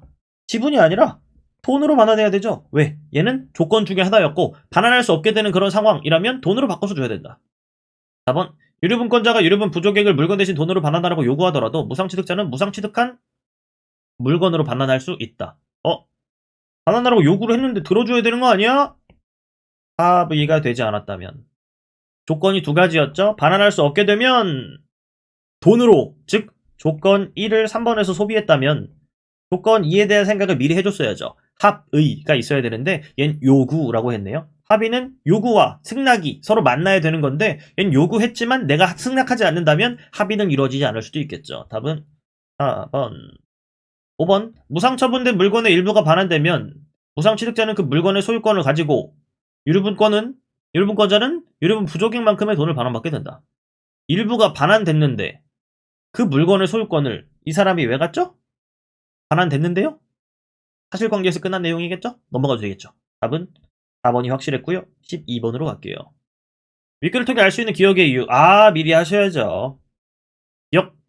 유류분의 취지에 비추어 상속 당시, 개시 당시의 시가를 기준으로 해야 된다. 왜? 그때에 여기도 있던데? 기대했던 이익을 보호해야 되니까. 미리 생각했죠? 1번. 유류분은 피상속인이 자유롭게 처분한 재산의 일부여야 한다. 뭔 소리야? 유류분은 무상 처분하지 않은 것을 가정하여 산정되기 때문이다. 2번이 후보네요? 3번. 노력에 의한, 노력은 이 경우가 아니었는데, 얘는 예외 조건이었는데, 4번. 소유권을 나눠 가진 사람의 각자의 몫을 반영해야 된다. 이게 뭔 소리야? 5번. 유류분에 해당하는 이익의 가치가 상속 개시 전후에 걸쳐 변동되는 것을 반영해야 되기 때문이다. 개시 전후에 걸쳐 변동되는 걸 왜 반영해? 답은 2번. 나머지가 틀린 이유를 알 수 있겠죠. 근데 다 지우면, 혹은 그냥 내가 답일 거라고 생각했던 내용 가장 닮아 있는 걸 고르면 그냥 답이 2번이 되는 그런 순간이기 때문에 이렇게 확인해 주시면 되겠고요. 답은 2번 넘어가면 되겠죠? 13번. 윗글을 바탕으로라고 했잖아요. 진짜예요. 제가 기준입니다. 그나마 어려우실 수도 있지만 방향성만 지켜주시면 돼요. 보기를 가지고 새로운 생각을 펼쳐야 되면 어려운 문제. 윗글로 끌고 가서 내용 분석을 끝낼 수 있다면 어렵지만 그나마 할만한 문제. 이렇게 될 거니까. 갑의 자산으로는 A 물건과 B 물건이 있었으며 그 위에 재산이나 채무는 없었다. 갑은 을에게 A 물건을 무상으로 넘겨주었고 이쯤에서 하면 되겠다. 갑의 상속인으로는 갑의 자녀인 병만 있다. 2분의 1만 되나요? A 물건의 시가는 을이 A 물건을 소유하게 되었을 때는 300. 뭔데요 이게? 무상 취득 당시 300. 갑이 사망했을 때 상속 개시 700. 여기서 미리 해야 돼요. 노력 여부 판단 필요. 윗글로 끌고 가는 작업입니다 이게. 병은 갑이 사망한 날로부터 3개월 후에 을에게 유류분권을 행사했다. 3개월 후? 그런가? 이 물건의 시가는 병이 상속받았을 때부터 병이 을에게 유류분을 반환을 요구했을 때까지 100으로 동일하다. 얘는 100 고정. 그러면 미리 해야 돼요. 얘가 받을 수 있는 건 두 가지 중에 하나입니다. 100 더하기 700, 즉 800의 절반인 400. 100 더하기 300, 즉 400의 절반인 200. 400과 200 중에 요 200은요. 노력이 인정될 경우. 단 지분을 얘기할 땐 절대 안 돼요. 얘는 지분을 얘기하지 않고 노력을 얘기했을 때 뭔 소리야? 지분을 얘기하지 않고 노력을 얘기했을 때를 제외하면 나머지 다 400을 받을 수 있죠. 1번. A 물건의 시가상승이 을의 노력과 무관할 경우 300이다. 을의 노력과 무관할 경우 노력이 없네요. 그러면 400 중에 100을 뺀, 왜 100은 이미 받았으니까 300이다. 인정할 수 있죠. 2번. A 물건의 시가 상승이 을의 노력과 무관한 경우. 무관하니까 또 위에 400짜리를 보면 되고요. 유류분 반환의 대상은 A 물건의 7분의 3 지분이다. 지분을 얘기할 때니까 타 또 위에요. 7분의 3이다? 왜? 300을 받아야 되는데 700이니까 700분의 300이다. 괜찮죠? 또 지워주면 되고. 3번. A 물건의 시가가 을의 노력으로 상승한 경우 유류분 부족액은 100이다. 노력으로 상승했는데 인정해준대요. 왜? 지분 얘기를 하지 않았기 때문에. 지분 얘기를 안 했다면 200 중에 100을 빼야 되고요. 그러면 100이 맞아요. 지워주시고. 4번. 지분을 얘기했죠? 그럼 절대 노력을 인정해 줄 수 없어요. A 물건의 시가가 을의 노력으로 상승한 경우 유류분, 노력까지는 좋은데 유류분 반환의 대상은 A 물건의 3분의 1 지분이다. 안 돼요. 왜? 지분은 무조건 700분의 300인 7분의 3이어야 돼요. 왜? 요 녀석을 얘기해야만 하니까. 답은 4번. 준비하는 거예요. 노력을 얘기할 때 인정해 주는데 지분 얘기하면 노력이고 나발이고 없다. 요거. 요 두 가지 금액을 준비한 후에 생각해 주시면 아마 할 수 있는 내용이 될 거고요. A 물건의 시가가 을의 노력으로 상승한 경우와 을의 노력으로 무관하게 상승한 경우 모두 답이 상속 개시 당시 소유했던 재산으로부터 병이 취득할 수 있는 이익은 동일하다. 왜 동일할까요? 언제나 400을 받을 수 있기 때문이에요. 항상 이 물건의 가치는 부족액보다 높거든요? 그럼 항상 지분을 요구할 수밖에 없게 돼요. 지분 언제나 이 지분은 뭘 무시하죠? 노력을 무시합니다. 그래서 언제나 얜 400만큼을 받을 수 있게 돼요. 지분은 700분의 300, 7분의 3을 받게 되고 이런 내용까지 확인할 수 있으면 좋겠고 미리 준비했다가 거기에 걸리는 걸 좀 잡아내는 그 느낌으로 문제풀이 해줬으면 좋았을 것 같고요. 어휘 문제는 없네요. 여기까지였고요. 그 다음 지문으로 또 넘어가 보도록 하겠습니다. 비문학 기준으로 마지막 지문 같이 한번 해설해 보도록 하겠습니다. 기술 지문인 건 맞았지만 기술 지문에 대한 또 배경 지식 이런 것보다는 지문 내의 행동이 조금 더 중요했던 그런 내용이라고 볼 수 있겠죠. 인터넷 검색 엔진은 검색어를 포함하는 웹페이지를 찾아 화면에 보여준다. 그렇겠죠? 웹페이지가 화면에 나타나는 순서를 정하기 위해 검색 엔진은 웹페이지가 순서 나타나는 화면에 나타나는 순서 여러 가지 웹페이지의 그 링크 순서 수백 개가 넘는 항목을 고려한 다양한 방식을 사용한다. 대표적인 항목으로 중요도와 적합도가 있다. 중요도는 밑에 기억으로 보이네요. 1번, 2번일 것 같습니다. 검색 엔진은 빠른 시간 내에 검색 결과를 보여주기 위해 웹페이지의 데이터를 수집하여 인덱스를 미리 저장해 놓는다. 검색 엔진 예를 들고 갈까요? 네이버, 구글 이런 거겠죠? 인덱스가 뭔데? 단어를 알파벳 순으로 정리한 목록으로 여기에는 단어가 등장하는 웹페이지 그게 포함된 웹페이지가 저장이 되어 있어야겠죠? 그 다음 단어의 빈도수 등이 저장된다. 빈도수가 어떻게 고려가 될지를 생각해 봐야 될 것 같아요. 그리고 이건 중요도와 관련 있을까 적합도와 관련 있을까 생각을 해봐야겠죠. 이때 각 웹페이지의 중요도가 함께 기록된다. 어디에? 인덱스에. 중요도는요 웹페이지의 중요성을 값으로 나타낸 것이래요. 링크 분석 기법으로 측정할 수 있는데 기본적인 링크 분석 기법에서 웹페이지 A의 값은 A의 값, 이게 중요도겠죠. A를 링크한 각 웹페이지들로부터 받는 값의 합이다. 이렇게 받은 A의 값은 A가 링크한 다른 웹페이지들에 균등하게 나눠진다. A의 값이 4이고 A가 두 개의 링크를 통해 다른 웹페이지로 연결된다면 A의 값은 유지되면서 두 웹페이지에는 각각 2가 보내진다. 와우. 여기부터 여기까지의 내용을 읽자마자 와 이런 거구나 하고 머릿속으로 완벽하게 처리되는 사람이 있나요? 그런 천재가 있나 모르겠어. 안 됐다면 해야 될 것 같아요. A에 최소한의 무언가를 위해 이렇게 해놓을게요. 2를 주고 2를 줬다. 그래서 얘는 합이 4가 됐다. 그리고 두 곳에 나눠준다고 했죠? 2를 주고 2를 줬다. 왜? 2분의 4씩 가는 거니까 2다. 다 처리됐네요. 이게 중요도인 거예요. A의 중요도는 4예요. 이해해볼까요? 왜 4일까? 얘네들이 A를 링크했대요. 그만큼 A는 중요하겠죠. 많이 링크하면 중요도가 올라갈 거예요. 그 다음 A가 링크했기 때문에 얘도 중요도가 있을 건데 아마도 관련이 있겠죠. 요렇게 타고 오는 그런 과정에서도 중요도가 고려되어야 할 겁니다. 만약에 아무 웹페이지도 링크하지 않는 그런 유령 웹페이지가 있습니다. 중요도가 몇일까요? 0일걸요. 그러면 인덱스에 반영돼서 나타나지 않게 되겠죠. 처리 끝. 한 번의 노력이 필요했던 것 같아요. 읽고 시간 없으니까 일단 넘어가. 별로였던 것 같고 한 번의 노력은 이 정도로 아마 진행되면 좋지 않았을까. 눈으로 읽고 머리로 처리한 내용은 손으로 쓸 필요가 없다. 하지만 눈으로 읽고 머리가 힘들어할 땐 바로 손이 나가서 머리가 알 수 있게 도와줘야 한다. 손으로 쓰고 머리로 이해했다고 착각하지 마라. 손으로 대신할 건 전혀 없고 손이 도와줘서 머리가 이해하는 걸 확인하고 넘어가는 것만이 우리가 비문학을 잘할 수 있는 방법이다. 라고 비법행동이라는 책에서 링크 밑에 있을 텐데 어쨌든 소개를 많이 했죠? 꼭 사라는 건 아니에요. 밑에 보겠습니다. 하지만 두 웹페이지가 실제로 받는 값은 2의 댐핑 인자를 곱한 값이다. 뭐야? 2 곱하기 댐핑 인자. 댐핑 인자가 뭔데? 댐핑 인자는 사용자들이 웹페이지를 읽다가 링크를 통해 다른 웹페이지로 이동하지 않는 비율을 반영한 값으로 1 미만의 값을 갖는다. 얘로 왔는데 얘 중요도가 4야. 근데 얘로 인해서 다음으로도 가야 이 4가 온전하게 되는 건데 실제로 요 2만큼 안 갈 수도 있잖아. 그럼 요 2라는 건 허상이잖아. 가 되나봐요. 댐핑 인자는 모든 링크에 동일하게 적용된다. 가령 그 비율이 20%면 댐핑 인자는 0.8이다. 20%라는 게 이동하지 않는 비율. 그러면 0.8만이 진짜 이동한다 이거죠. 진짜 이동하는 것과 중요도에 반영되는 거구나. 두 웹페이지는 A로부터 각각 1.6을 받는다. 왜? 2 곱하기 0.8. 웹페이지로 연결된 링크를 통해 받는 값을 모두 반영했을 때의 값이 각 웹페이지의 중요도이다. 웹페이지들을 연결하는 링크들은 변화할 수 있기 때문에 검색 엔진은 주기적으로 웹페이지의 중요도를 갱신한다. 그렇겠네요. 사용자가 검색어를 입력하면 검색 엔진은 인덱스에서 검색어에 적합한 웹페이지를 찾는다. 적합도. 적합도는 단어의 빈도, 단어가 포함된 웹페이지의 수, 웹페이지의 글자 수를 반영한 식을 통해 값이 정해진다.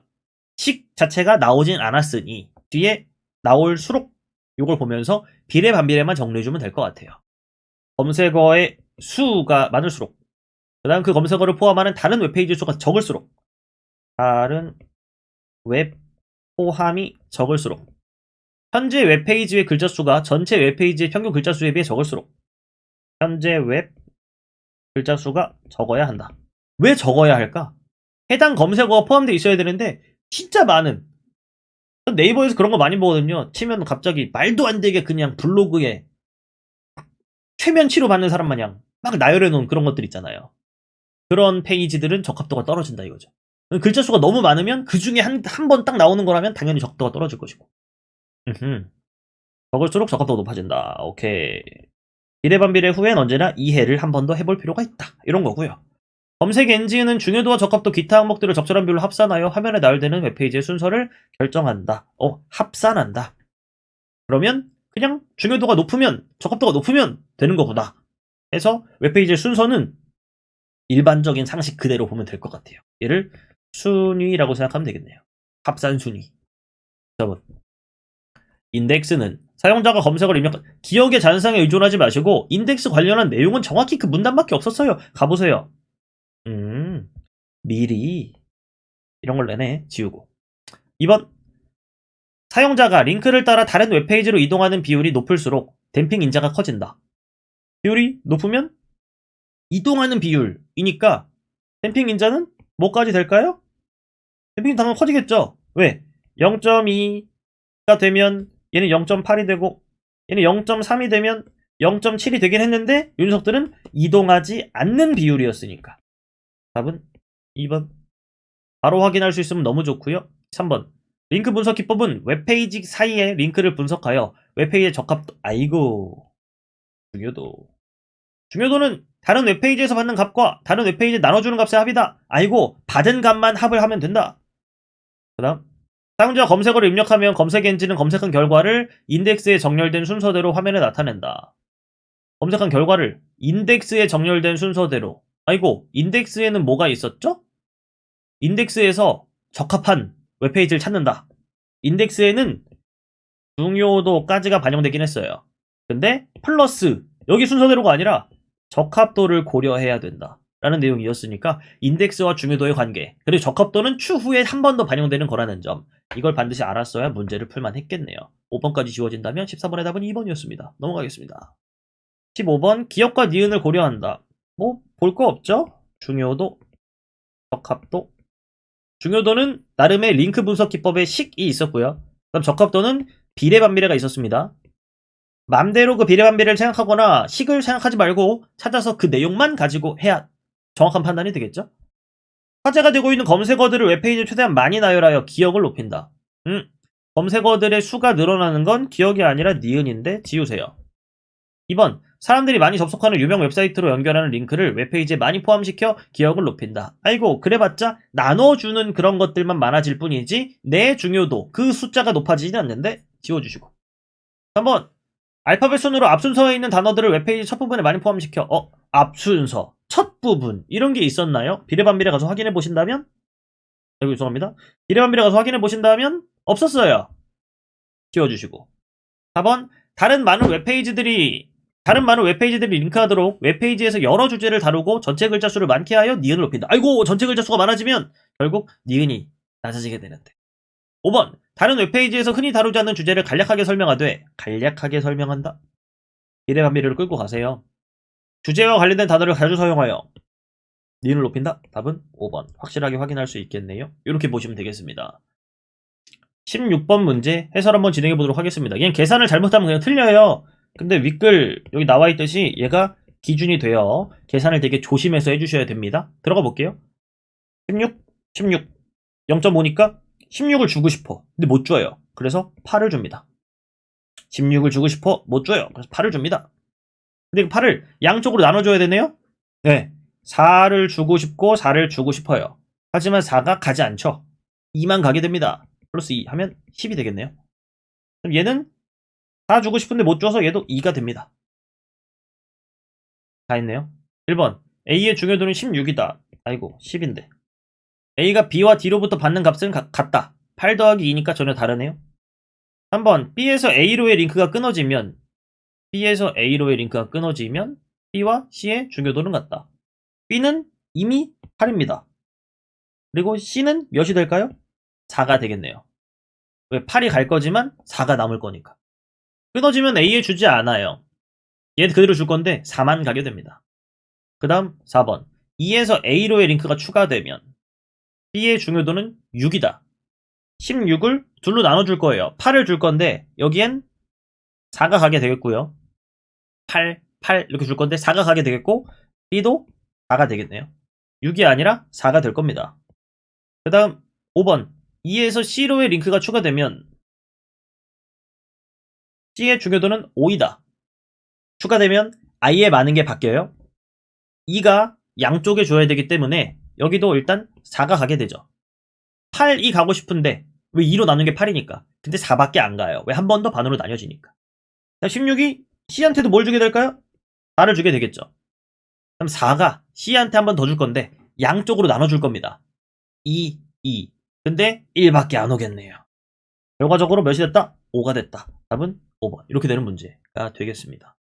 그냥 뭐 풀이 과정은 보여주니까 잘난 척하는 것 같은데 틀린 친구들도 충분히 차근차근 했다면 할 수 있었던 그런 문제였고요. 이런 거 자체를 못하겠어! 하는 그런 긴장감에 어떤 주눅 들어있는 그런 모습에 갇혀있다면 못할 문제고 그게 아니라 뭐 이런 형태지만 한번 해보겠어. 쉬울 수도 있잖아. 도전하는 사람에겐 굉장히 큰 이득을 주는 그런 문제였기 때문에 한번 생각해보시면 좋겠고요. 17번 문제 쉽지 않았죠.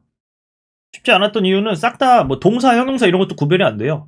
그냥 어울리는 단어의 느낌적인 느낌 가지고 하는 거였기 때문에 좀 어려웠죠. 엔진은 수백 개가 넘는 항목이 수백 개가 넘는다. 적어도 안 되는 걸 말씀드릴까요? 항목이 넘는다. 수백 개. 항목이 수백 개가 넘는다. A는요. 자동사고요. 목적어가 없죠. 그 다음 항목이 수백 개가 넘는다. 어떤 수치를 초과하는 것. 요 정도예요. 그리고 같이 쓰인 거 무조건 항목이 수백 개가 써놓고 판단. 1번 공부를 하다 보니 시간은 자정이 넘었다. 자동사이기도 하고 시간은 수치라고 볼 수 있겠네. 1번 정답 후보. 2번 큰 산을 넘어서 지워 이렇게. 국경선을 넘어서 지워. 고비를 넘어 지워. 그 다음 냄비에서 물이 넘어서 좀 당황했다. 1번과 5번 놓고 고르는 거예요. 1번과 5번 중에 뭐가 더 항목이 수백 개가 넘었다. 물이 넘었다. 뭐가 더 가까운가? 물은 조금 더 구체적인 게 넘어가긴 하네. 답은 1번 이렇게 되는 내용이라고 볼 수 있겠네요. 17번은 어려웠지만 자동사, 타동사로 2, 3, 4를 지우는 게 핵심이었고 1번과 5번을 남기면 1번이 더 답 같을 거예요. 그 답 같은 그 느낌으로 푸는 게 사실이었고 그대로 풀어주시면 딱 좋았다. 이런 말씀을 드리면서 마무리할 수 있겠습니다. 여기까지 비문학 해설이었고요. 문학 해설로 들어가 보도록 하겠습니다.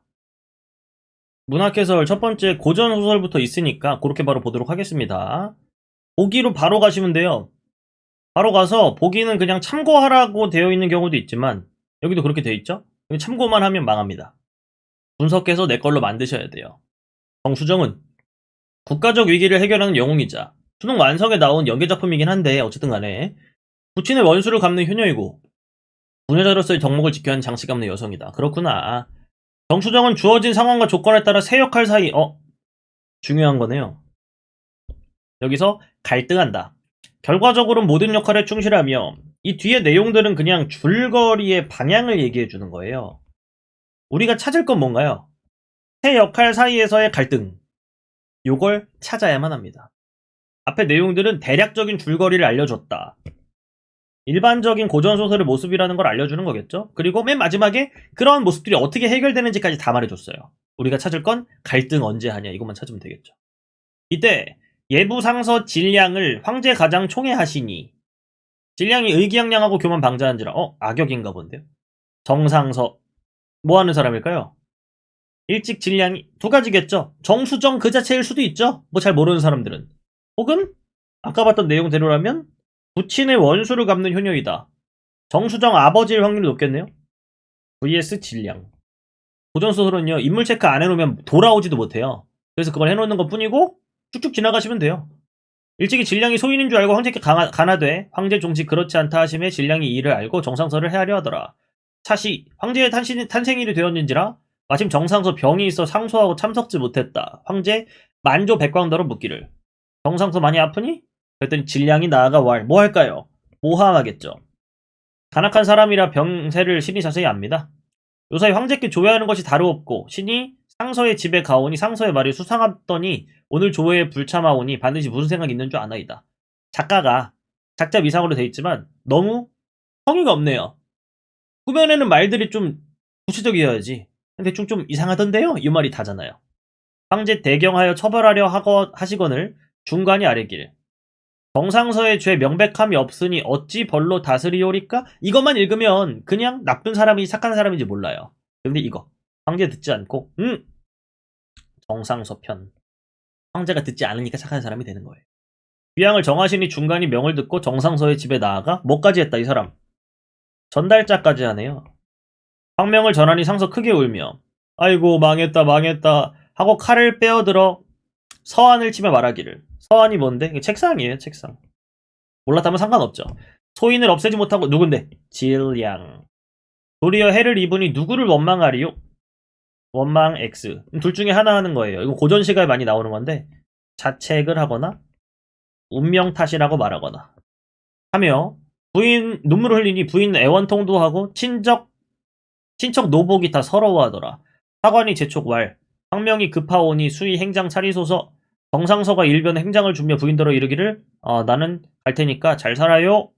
가슴이 막혀 아무 말도 못했다. 그러다가 정서 머물게 하더라. 차설 장면 전환을 하는 거죠. 각설 혹은 차설로 정상서 적관으로 슬픔을 머금고 세월을 보내더니 석 달 만에 호련 득병하여 마침내 세상을 연결하니 그냥 뭐라 그래? 진작해도 돼요. 세상을 죽었나? 모르겠어? 더 읽어봐. 절강만호 원수를 갚아야 되니까 황제께 장계로 보고하고 부인께 기별하니라. 이때 부인과 정수정이 드디어 확실해졌죠? 정상서는 아빠였다. 눈물로 세월을 보내더니 문득 힙이 고하되 절강에서 사람이 왔나이다. 정상서께서 지난달 보름께 별사하였나이다. 정상서 바로 치고 부친 죽음. 소리를 내며 혼자라니 그랬다. 충격을 받았네. 충격보는 줄거리. 남장을 한 정수정은 장원급제한 뒤 벌써 많이 진행이 됐네요. 북적을 물리친다. 이후 황제에게 자신이 여성임을 밝히고 정혼자인 장현과 혼인한다. 여성임을 밝히는 내용은 지나갔네요.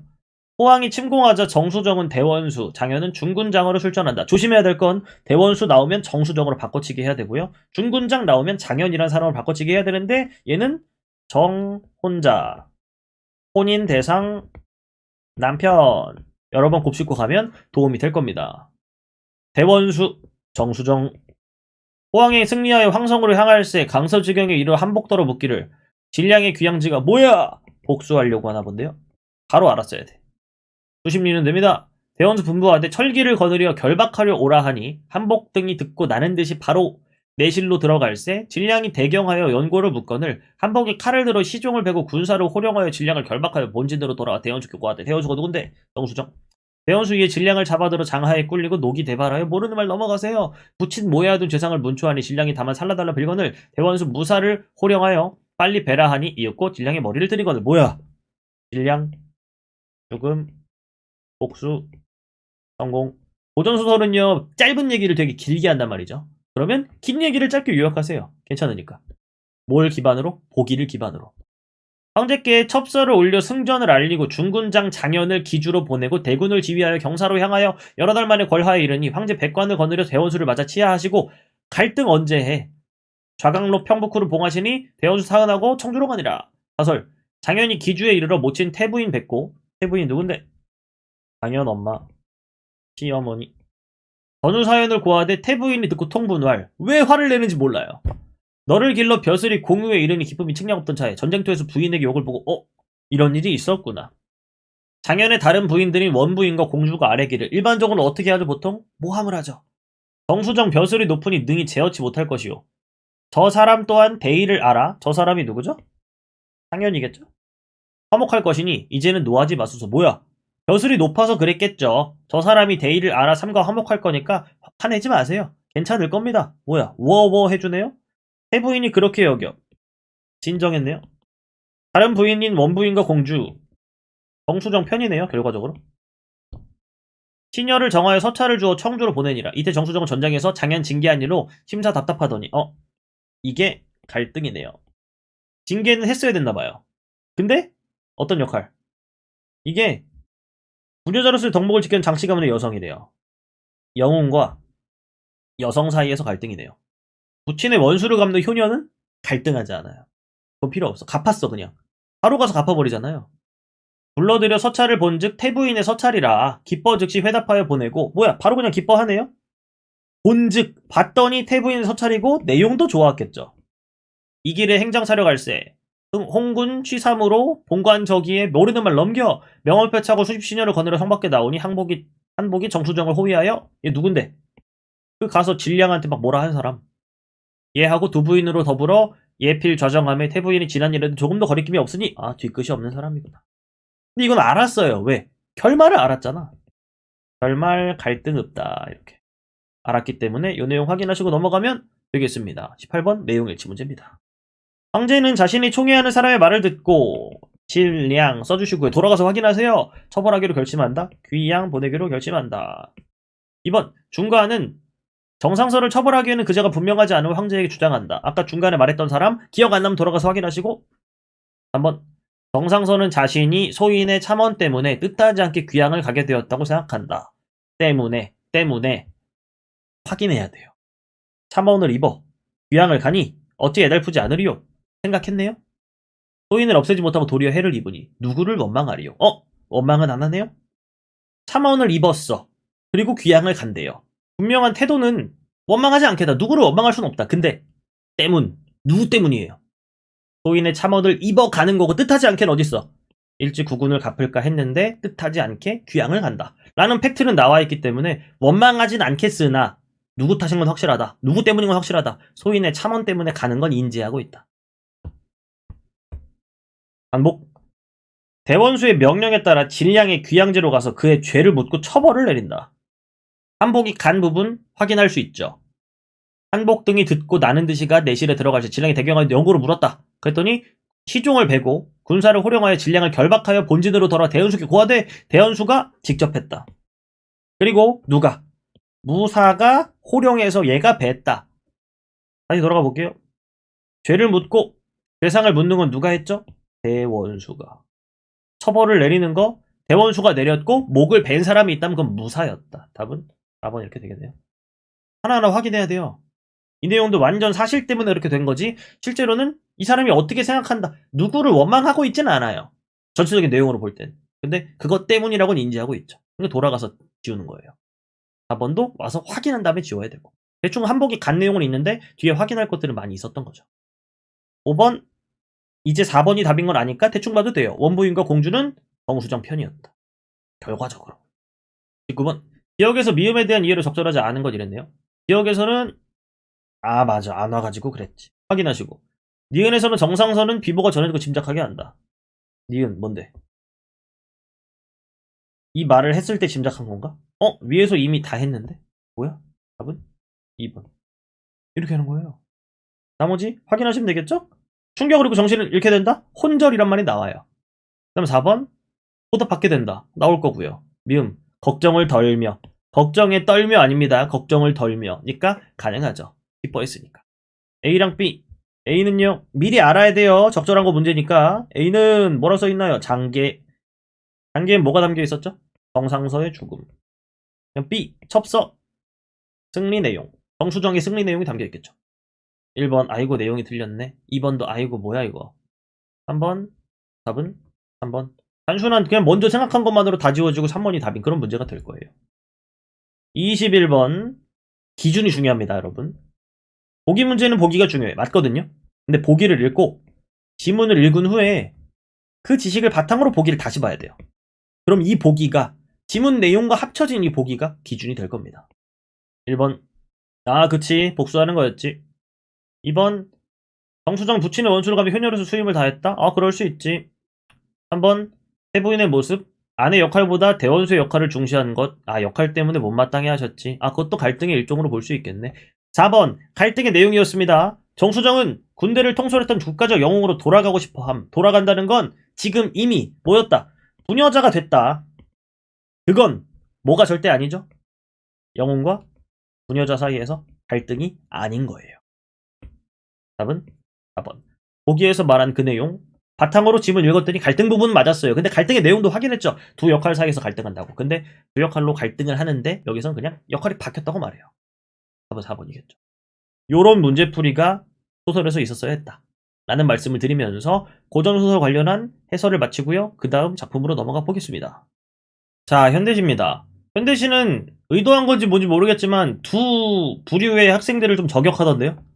첫 번째, 연계만 가지고 지식으로 풀려고 하는 친구들 저격한 게 있고요. 두 번째, 보기 읽고 주제를 안 다음에 그거 기반으로 하는 친구들도 저격을 했습니다.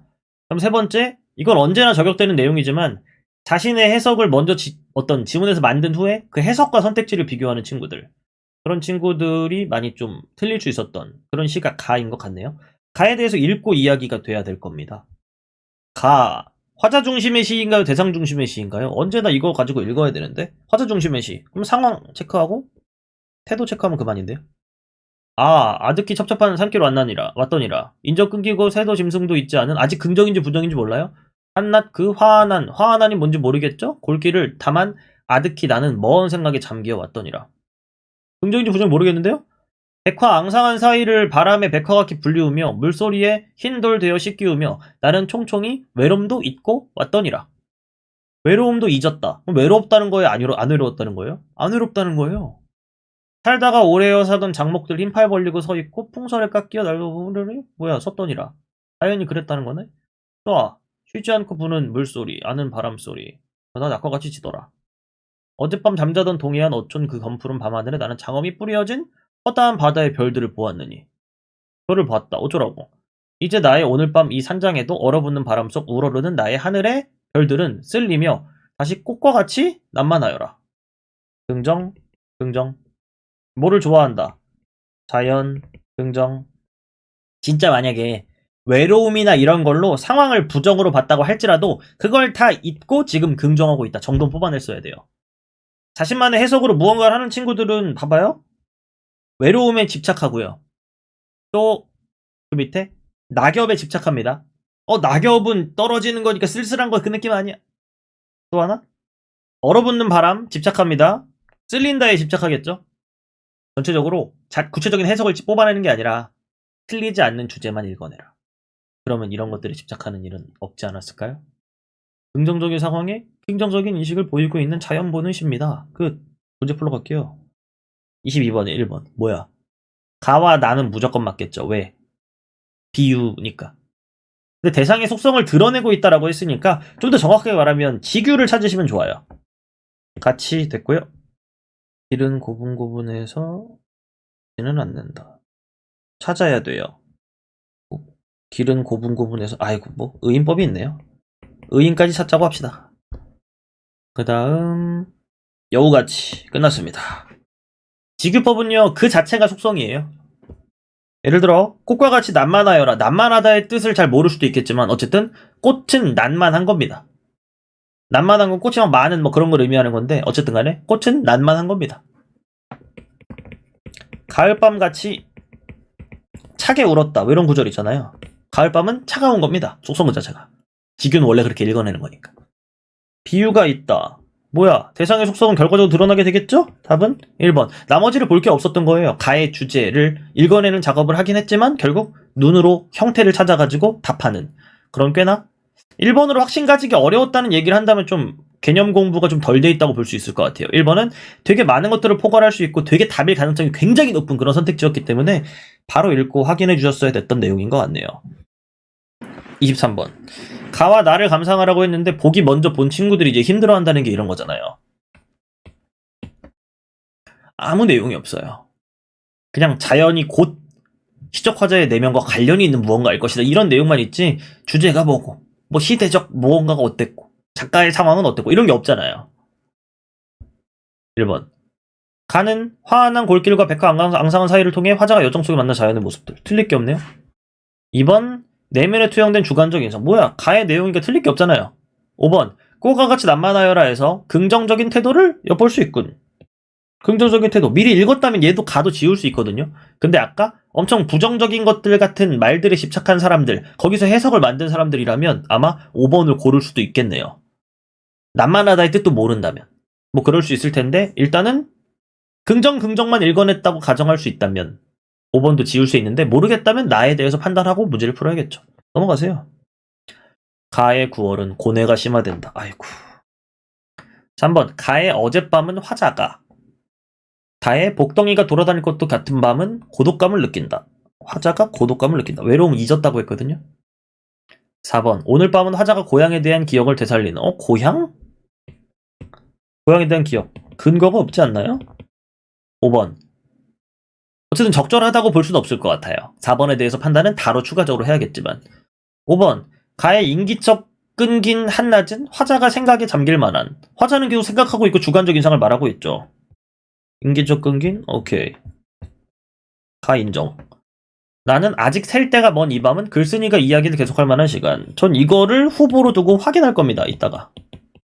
하나 더 있다면 뭐 4번 정도의 근거를 확인하긴 해야겠지만 저는 2번과 5번을 같은 무게로 두고 확인을 하려고 하고요.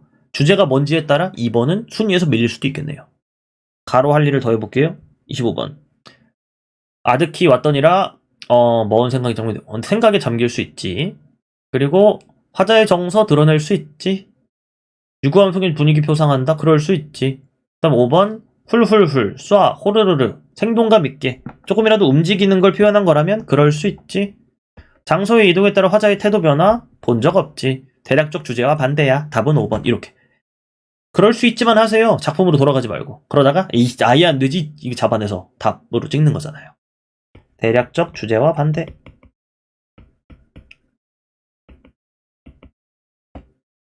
이젠 나를 읽으러 가야겠네요. 나는 연계작품이었습니다. 근데 연계작품인 거랑 별로 상관없죠. 읽어낼만 했으니까. 사람들은 자기들이 길을 만들 줄 알지만 길은 순순히 사람들의 뜻을 좇지는 않는다. 사람들의 잘못된 인식이네요. 사람을 끌고 가다가 문득 벼랑 앞에 세워 낭패시키는가 하면 큰 물의 우정 제 허리를 동강내어. 우정은 뭐 일부러 이런 뜻이죠. 사람이 부득이 저를 버리게 만들기도 한다. 사람들은 이것이 다 사람이 만든 길이 거꾸로 사람들한테 세상 사는 슬기를 가르치는 거라고 말한다. 그럴 수 있겠네요. 길이 사람을 밖으로 불러내어 온갖 곳, 온갖 사람살이를 구경시키는 것도 세상 사는 이치를 가르치기 위해서라고 말한다. 그럴 수 있겠네. 그래서 길의 뜻이 거기 있는 줄로만 알지? 길이 사람을 밖에서 안으로 끌고 들어가. 위엔 뭐였지? 밖으로 불러내요. 대상 중심이시니까 특징을 읽어내려고 했는데 일단 예상과는 다르게 가르침을 주는 것 정도만 있는 줄 알았거든요. 근데 좀 편견 없이 읽다 보니까 거기 있는 줄로만 안다예요. 그럼 뒤에 내용은 진짜겠네요. 길이 사람을 밖에서 안으로 끌고 들어가 스스로를 깊이 들여다보게 한다는 것을 모른다. 길이 밖으로가 아니라 안으로 나 있다는 것을 아는 사람에게는 뭐를 알아? 이걸 아는 사람. 길은 고분고분해서 꽃으로 제 몸을 수놓아 향기를 더하기도 하고 그늘을 들이고 사람들이 땀을 식히기도 한다. 그것을 알고 나서야 그것이 뭔데? 밖이 아니라 안. 자기들이 길을 만들었다고 말하지 않는다. 이거 편견 1이었네요. 그 다음 되게 그럴듯한 얘기인 줄 알았더니 편견 2였습니다. 그 다음 D는 지적을 좀 해주고요. 그럼 E부터 진실이 나오죠. 그럼 F는 그거에 따른 결과적인 반응이 되겠네요. 뭐부터가 시작됐죠? D에서 지적하고 E부터 진실이 시작되는 겁니다. 오케이, 괜찮고 D에서 진실이 시작된다. 괜찮고 E 제 뜻을 굽혀 사람에게 복종하는 길. 어이구, 제 뜻을 굽혀 사람에게 복종한다가 이에 있어요? E 고분고분해서 제 뜻을 굽혀 사람에게 복종한다? 사람이 더 부정이고 길은 긍정인데? 뭐야 이거? 답은 4번. E에서 그런 내용 나오면 안 될 것 같은데요?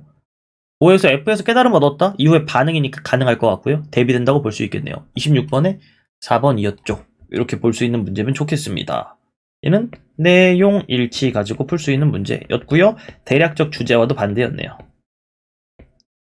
대략적 주제는 거창한 걸 만들려고 하지 마시고요. 대상의 길이었잖아요. 그 길의 특징 읽어낸 거. 거의 비문학, 쉬운 비문학처럼 읽어낸 그것. 어디부터 어떤 내용이 전개됐는지를 좀 요약해서 알 수 있는 그 전체적인 구조. 그거 가지고 문제를 충분히 풀 수 있게 나왔다. 라고 말씀드릴 수 있겠네요. 27번에 보기를 참고하여 가를 감상한 내용. 달을 읽어보시는 건 뭐 괜찮습니다. 읽어보고 나서 결과적으로 답이 뭐 5번이 되는 거 확인할 수 있겠죠. 근데 얘는 보기만 가지고 해볼게요. 작품 읽기는 같이 하겠지만. 당신에게 쓰는 편지 형식의 이 수필에서 글쓴이는 개인적 경험과 공동체 경험으로 대비되는 두 가지 이야기를 들려준다. 개인적 경험 1번, 공동체 2번. 수선화에서 연상된 이야기가 글쓴이에게 슬픔을 환기하는 기억이라면 고향의 풍속 이야기. 글쓴이, 개인, 고향, 공동체. 일탈이 용인되는 유쾌한 축제로 그려진다. 이를 통해 독자는 슬픔과 즐거움이라는 삶의 양면성을 경험하게 된다. 슬픔은 개인 거, 즐거움은 공동체 거. 이 답이 바로 나오는 거 보실래요? 수필이기 때문에 그렇기도 한데 소설 아니면 보기 가지고 바로 답이 나올 때가 있습니다. 보기에 없다는 내용일지를 확인해야 되는 부분이지만 보기와 반대다. 그럼 답이에요. 왜? 보기를 참고하여 감상을 하고 있으니까. 3번 보세요. 육보름에 대한 당신과 글쓴이의 경험을 대비한 것은 삶의 양면성을 보여준다. 당신의 경험과 글쓴이의 경험을 대비했다. 면 안 돼요. 왜? 고향의 풍속과 글쓴이의 경험을 대비해야죠. 당신도 개인이고요. 글쓴이도 개인이잖아요. 답이 결과적으로 27번에 3번이 되는 이유는 보기의 구도와 안 맞는 거가 3번의 구도를 형성하고 있기 때문에. 끝난 거죠? 답은 3번이었는데 읽어나 봅시다. 고요하니 즐거운 이 밤, 초록초록 맑게 고인 샘물 같은 눈으로 나는 지금 당신께서 보내주신 맑고 고운 수선화 한 폭을 들여다봅니다. 아이고, 당신은 심지어 고향을 이루는 그런 사람도 아니었는데.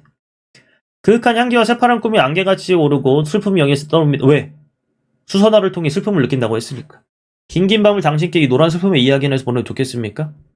남쪽 바닷가 어떤 낡은 항구의 처녀 하나를 난 좋아했습니다. 사랑 이야기네.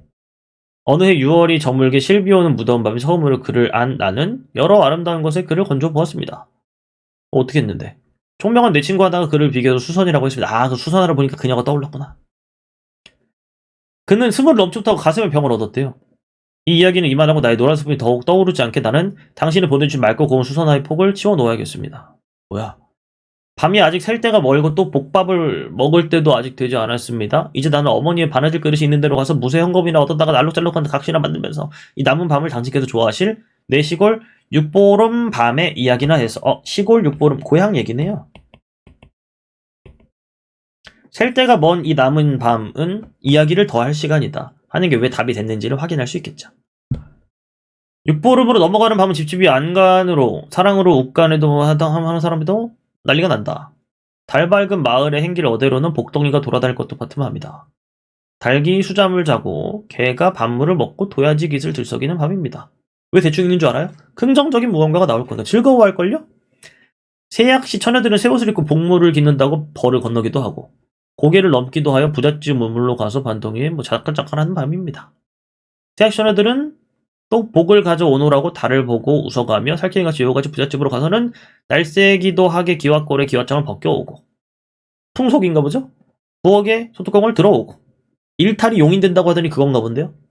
이렇게 허물없는 즐거움 속에 뭐야 다같이 그냥 즐거워한다. 나는 슬프다. 수선화라 같은 그 사람이 병을 얻어가지고 그렇게 됐기 때문이다. 근데 즐거운 이야기 하나 하겠다. 뭐야? 둘 얘기에 관련이 없어요. 얘가 알고 있는 이야기라는 것 뿐이지. 뭐 그럴 줄은 알았으니까 넘어가면 되겠죠? 27번에 3번이 답인 이유? 구도가 안 맞기도 하지만 육보름에 대한 당신과 글쓴이 그 당신이라는 사람은 이야기를 듣는 사람으로서 여기 아예 돼 있어요. 당신에게 말하는 형식. 그래서 이 당신과 얘를 같게 만든다면 이제 끝나게 되는 내용이 되는 거죠. 개인과 듣고 있는 사람. 이렇게. 개인과 공동체가 달라야 되고 고향 얘기랑 대비가 됐으니까. 답은 3번이고요. 이것도 갑자기 고향 얘기는 나에 나와야 되는 거였고 지난날을 후회하는 계기, 뭐 후회하거나 이런 내용 결과적으로 살아볼 수 없으니까 지우면 되겠고요. 그 다음 2번 재회에 대한 당신은 듣고 있는 사람이기 때문에 그라는 사람과의 재회를 기대하면 기대했지 이럴 수는 없었다. 그 다음 이야기를 계속할 만한 시간이라서 이야기 2부 고향 이야기를 들려주더라. 답은 5번 이렇게 확인하고 넘어갈 수 있겠네요. 요 세트까지도 같이 풀어봤고 다음 세트로 넘어가 보겠습니다. 수능에 출제된 매우 잘생긴 우산 하나라는 소설과 거의 유사합니다. 푸는 방식이나 뭐 느낌이나 다.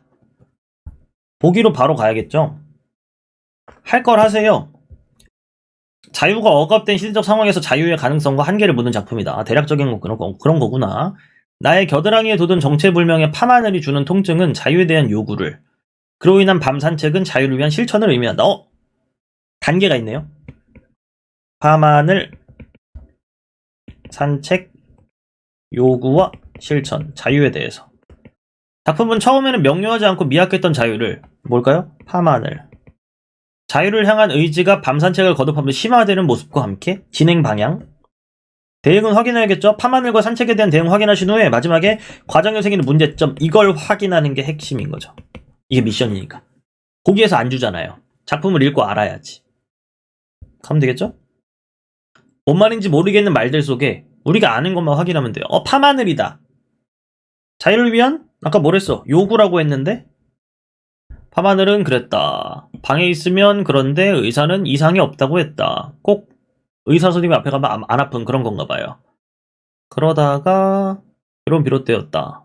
아 그랬구나. 도적놈처럼 뜰에 숨었다. 견디다 못해 그랬다. 아 깨끗이 편한 상태가 되었다. 거리를 거닐게 되어서는 밖에 나가면 산책이네요. 통행 제한의 시간과도 맞았다. 페어플레이를 지키는 그런 사람 소형의 도덕률일 수밖에 없다. 산책은 자유를 실천하는 거니까 억압을 지키는 사람들의 모습과는 좀 반대겠네요. 확인하러 가요 이제. 산책했다. 마주친다. 경관을 만났다. 의심초에 나오지 않았다. 문제는 언제 생기지? 쭉 읽으셨겠죠? 공리적인 이유로 왔지만 치료. 공리적인 게 뭔데? 치료. 이 안에선. 겨드랑이에 달걀이 영원히 가버린다 하더라도 이 금지단체는 그만둘 수는 없다. 나의 산책의 성격은 변질되기 시작했다. 누루 반주처럼. 왜? 치료에서 자유의 실천으로 바뀌었겠죠. 우리가 알고 있는 정보대로. 혁명가라고도 하고. 기적, 경악 하다가 문제가 생겨야 돼요. 문제는 뭐지? 날개가 돋았는데 이게 문제인가? 날개가 보통의 새들 것과 다른 점이 곱슬곱슬한 고수머리다. 나오려는 아픔이겠구나 생각했다. 그 날개를 움직이려고 해보았다. 움직이지 않았다. 문제다. 밤하늘이 있어서 산책을 했습니다. 그랬더니 날개로 변했습니다. 근데 움직이지 않는 문제가 있습니다. 갈등적인 문제가 아니라 아직 덜 된 것의 문제. 보기를 읽고 확인할 만한 그 문제는 이런 거였구나. 끝입니다. 문제 풀러 가시면 되죠. 너무 왔다 갔다 했네. 죄송합니다. 28번.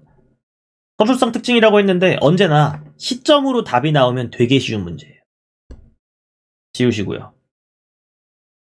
지우세요. 다른 인물의 시선을 통해. 5번 자신의 목소리로 내적 반응? 뭐야? 하루 종일 내적 반응이 나오는 나에 대한 이야기잖아요. 1인칭 주인공 시점으로 답이 나왔다? 그럼 되게 쉬운 거예요. 1번, 2번에 대해 확인하지 마세요. 답은 5번. 29번 내용 일치. 1번 의사가 진단한 거 가서 확인하시고요. 2번 언제나 100% 돌아가서 확인해야 됩니다. 아까 보기를 바탕으로 대충 대응만 확인하면서 읽은 그 사람일수록 더 내용을 좀 빡세게 봐야죠. 도전론과 비슷한 방식으로 행동했다? 확인하시고요. 뜰에서의 나의 고통은 방에서보다 덜하지 완전히 사라지지 않았다. 왜? 산책을 안 나갔으니까. 이게 중간에 가면 씻은 듯이 나왔다 이런 얘기도 나오거든요. 근데 거리로 가야 한다. 확인하셔야 돼요. 4번 시민이 정한 규칙을 준수해야 하는 페어플레이를 지키지 못하게 되어 고민한다. 이 사람의 고민과 갈등과 이런 것들은 싹 다 뭐다? 날개가 움직이지 않아서. 내용일지로 쭉 왔더니 4번에서 그냥 전체적인 우리가 대응을 확인했던 그것 거기서 답이 나오는 그런 순간이 되는 거예요. 열심히 하면 보상받는 거죠. 답은 4번. 이렇게 되는 문제였네요. 넘어가 보겠습니다. 30번에 기억과 니은, 기억이 뭔데요? 은신처, 니은, 바위틈. 대충 읽은 사람도 다시 가서 은신처 바위틈 앞뒤 읽고 오세요. 은신처는 갑자기 누가 경관을 만나서 숨은 곳. 원래 있는 곳이 아니라 그냥 숨었다. 거기서 나오지 않았다. 할 때 그 은신처고. 바위틈은 뭐야? 날개 확인하기 위해 우통 깐 곳. 답은 니은은 날개 확인을 위한 것이고 얘는 경관의 출현으로 인한 거니까 3번 끝. 미리 한 개 보상해 줄 겁니다. 읽어주시고 기억 니은은 뭐가 같은지 뭐가 다른지 생각해 주시고 요 정도죠? 31번 보기에 어긋난 게 나오면 너무 좋겠다. 1번 통행 제한으로 인해 그치 이렇다고 했지. 그럼 극심한 통증이 있다면 그럴 수 있지. 3번 공리적인 목적은 치료였는데 점차 누룩반주처럼 변질되었다라는 건 자유실천으로 변질되었다는 거였잖아. 근데 자유의 필요성이 망각되어 자유를 위한 실천의 목적이 보기와 반대. 정확히 지켜지는 걸 확인할 수 있죠? 답은 3번. 이러고 넘어가겠습니다. 그 다음 마지막 고전시가 세트 보면서 마무리를 해볼게요. 고전시가 먼저 보기 보세요. 가는 뭐래요? 어부에 대한 이야기도 줍니다. 어부에 대해 미리 아는 사람이 더 많겠죠. 근데 줍니다. 그러면 자연 좋아하는 어부 얘기구나. 실제로 이 가작품은 오수에 가면 속세에 대한 미련과 갈등 같은 게 나타난단 말이죠. 근데 오수가 없어요. 보기에서 준 내용이 더 우선이라는 거예요. 자연 얘기만 있다. 확인하시면 돼요. 진짜 자연 얘기만 있네. 자연 친화의 작품이 나올 때 꼭 확인하라고 하는 게 있습니다. 1단계 속세를 의미하는 시어를 찾아라. 2번째 미련이나 갈등을 찾아라. 3번째 임금을 뜻하는 말은 따로 체크해라. 찾아라. 미련이나 갈등이 있는가? 없다. 1번이 있는데 2번이 없잖아요? 그러면 속세는 단순 대조를 위한 도구일 뿐이에요. 괜찮죠? 그 다음 구운 첨신녹수 돌아보니 완초통산 10장 홍진이 얼마나 가렸는가? 유행이 속세인 거 어떻게 알아? 홍진이라는 어휘를 아는 사람은 알 거고요. 또 가렸다 라는 말 정도로 알 수도 있을 것이고요. 그 다음 강호의 월백하거든 더욱 무심하여라. 됐고 청어에 밥을 싸고 농룡에 고기 꿰어 노적 화총에 배 메어두고 일반 청음이는 어느 분이 아실까? 모르겠어. 넘어가요. 속세에 대한 게 없으니까. 백구 난다. 이 두 것이로다. 이 두 것이 뭔데? 한운 백구긴 한데 모르겠으면 넘어가. 이 일생의 시름을 잊고 너를 조차 놀리라. 시름. 너는 적어도 백구는 알았어야겠죠. 백구는 갈매기다 하는 건 맨날 나오는 거니까. 다 읽었네요. 기억부터 미음이라고 했는데 어디까지가 있을까? 기억 니음밖에 없네. 아이고. 기억 대꾸 확인하시고요. 한적한 분위기. 대꾸 어디 있는데? 뭐에 어떻게 하고 뭐에 어떻게 한다. 괜찮죠? 다음 니은 너 이들과 동화하려는 자연친화 무라일체 인정이네요. 아이고 가가지고 못 푼다. A, B 나를 다 읽어야 되네. 이쯤 되면 전 나를 읽어요. 왜? 가만으로 할 수 있는 게 너무 제한적이에요. 나의 주제는 뭐예요? 어부와 관련된 여러 상황을 이어가며 흥취 있는 삶을 사는 어부. 똑같네요? 근데 뭐가 있다. 여러 상황이 나온다 정도인데 그 상황들의 내용은 다 보기를 기준으로 볼 땐 똑같은 거라는 거예요. 역할이 같아. 대충 봐도 될 것 같은데요? 때마침 보는 축풍 반갑게도 보이도다. 말술이 다 났으나 술병 메고 하다가 자연 술 먹었구나. 놀이를 한다. 소정을 타고 오니 갈대꽃 눈이 되어 뿌리는데 갈잎에 덧내리고 그물로 뭐를 잡아내요. 아니 뭐 낚시 같은 거 하나 보네. 세운수를 술 먹고 누웠더니 잠자는 거구나. 낮잠 자고 이렇거니 어느 달인게요. 몰랐던 듯 긍정적인 이야기만 하고 있는 거 같네. 놀기를 탐하여 돌아갈 줄 모른다. 완전히 뛰어가자 강풍이 줌지지러 귀범을 재촉하는 듯. 뒷산처럼 보인다. 앞산이 뒷산처럼 보인다. 뭐야? 아득하던 게 뒷산처럼 보인다. 산에 가까워진 건가? 날개 도자 연잎에서 신선된 듯. 긍정이네. 돌아오니 귀환을 한 거구나. 흥이 미치겠는가? 그냥 자연 긍정하고 끝나는 거네. 속성에 대해 찾을 것도 없었네요. 이거 물가의 아름다운 풍경 좋은데요? 근데 자연 경물에 대한 인식의 변화 의심할 만하죠. 확인하러 갑시다. 아이야 다 떨어라 뛰어가자. 뭐야 이거 그냥 함께하는 자연에 대한 이야기일 뿐이었잖아. 자, 경물에 대한 인식의 변화는 부정에서 긍정, 긍정에서 부정일 텐데 부정적인 인식을 가지고 있는 그런 녀석이라는 판단 아래 말을 했어야 돼요. 왜? 이 시의 주제는 다 자연 좋아하는 것 뿐이니까. 근데 없었죠? 답은 4번이었습니다. 33번 A, B에 대한 설명으로 가장 적절한 것. A에서 확인하셔야 돼요. 절대적 존재로 인식하고 근거가 없네. 절대적 존재는 내 소원을 들어주는 뭐 그런 존재여야 되잖아요. 무심한 기원을 한다? 기원한 적 없는데? 기원 얘기가 나와야지 A가 맞는 거구나. A에서 화자는 달에 인격을 부여하여. 그랬나? 에이 그냥 월백했다밖에 없는데 인격 부여 근거가 없어요.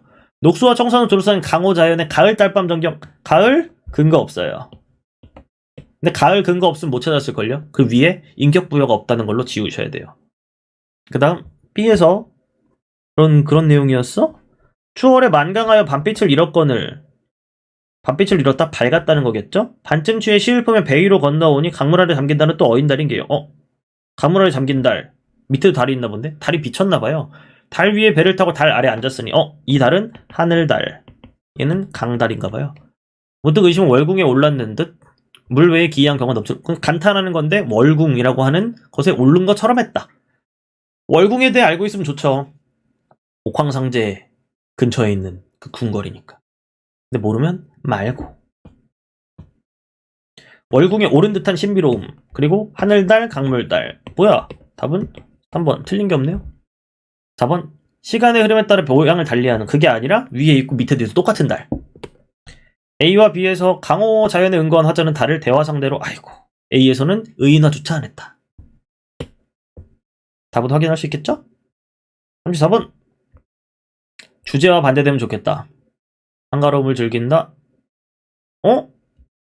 강풍은 대상을 강에서 산으로 옮겨가는 자연현상이라 볼 수 있겠군. 흥취 있는 삶을 사는 어부였고 또 흥취의 대상이 바뀌지 않는데 뭐 내용일치라고 볼 수도 있겠고 어부라는 걸 굳이 말했다라고 하는 걸 볼 때는 보기와의 어떤 내용 반대라고 볼 수도 있겠고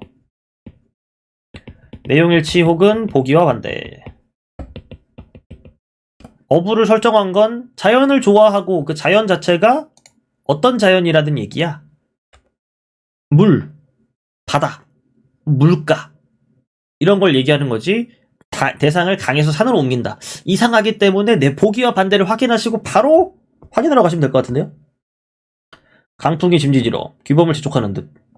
산이 보인다. 그 다음 배 얘기 바로 하는데요. 월중에 돌아오니 너무 즐겁다. 이런 얘기밖에 안 하잖아요. 즉 흥취의 대상이 바뀌지 않았다. 답은 2번 확인하시고 끝내면 딱 좋을 것 같습니다. 나머지는 싹 다 자연, 어부, 소박하게 물가에서 살아가는 삶 이거에 대한 얘기만 하고 있으니까 확인하시면 되겠고요. 여기까지 해서 해설 공통 과목에 대한 부분 마치도록 하겠고요. 선택 과목 영상은 따로 올리도록 하겠습니다. 오늘 여기까지고요. 시험 보느라 정말 고생 많으셨습니다. 너무 실망하지 말고 과정일 뿐이니까 수능을 위해 계획을 짭시다. 알겠죠? 파이팅!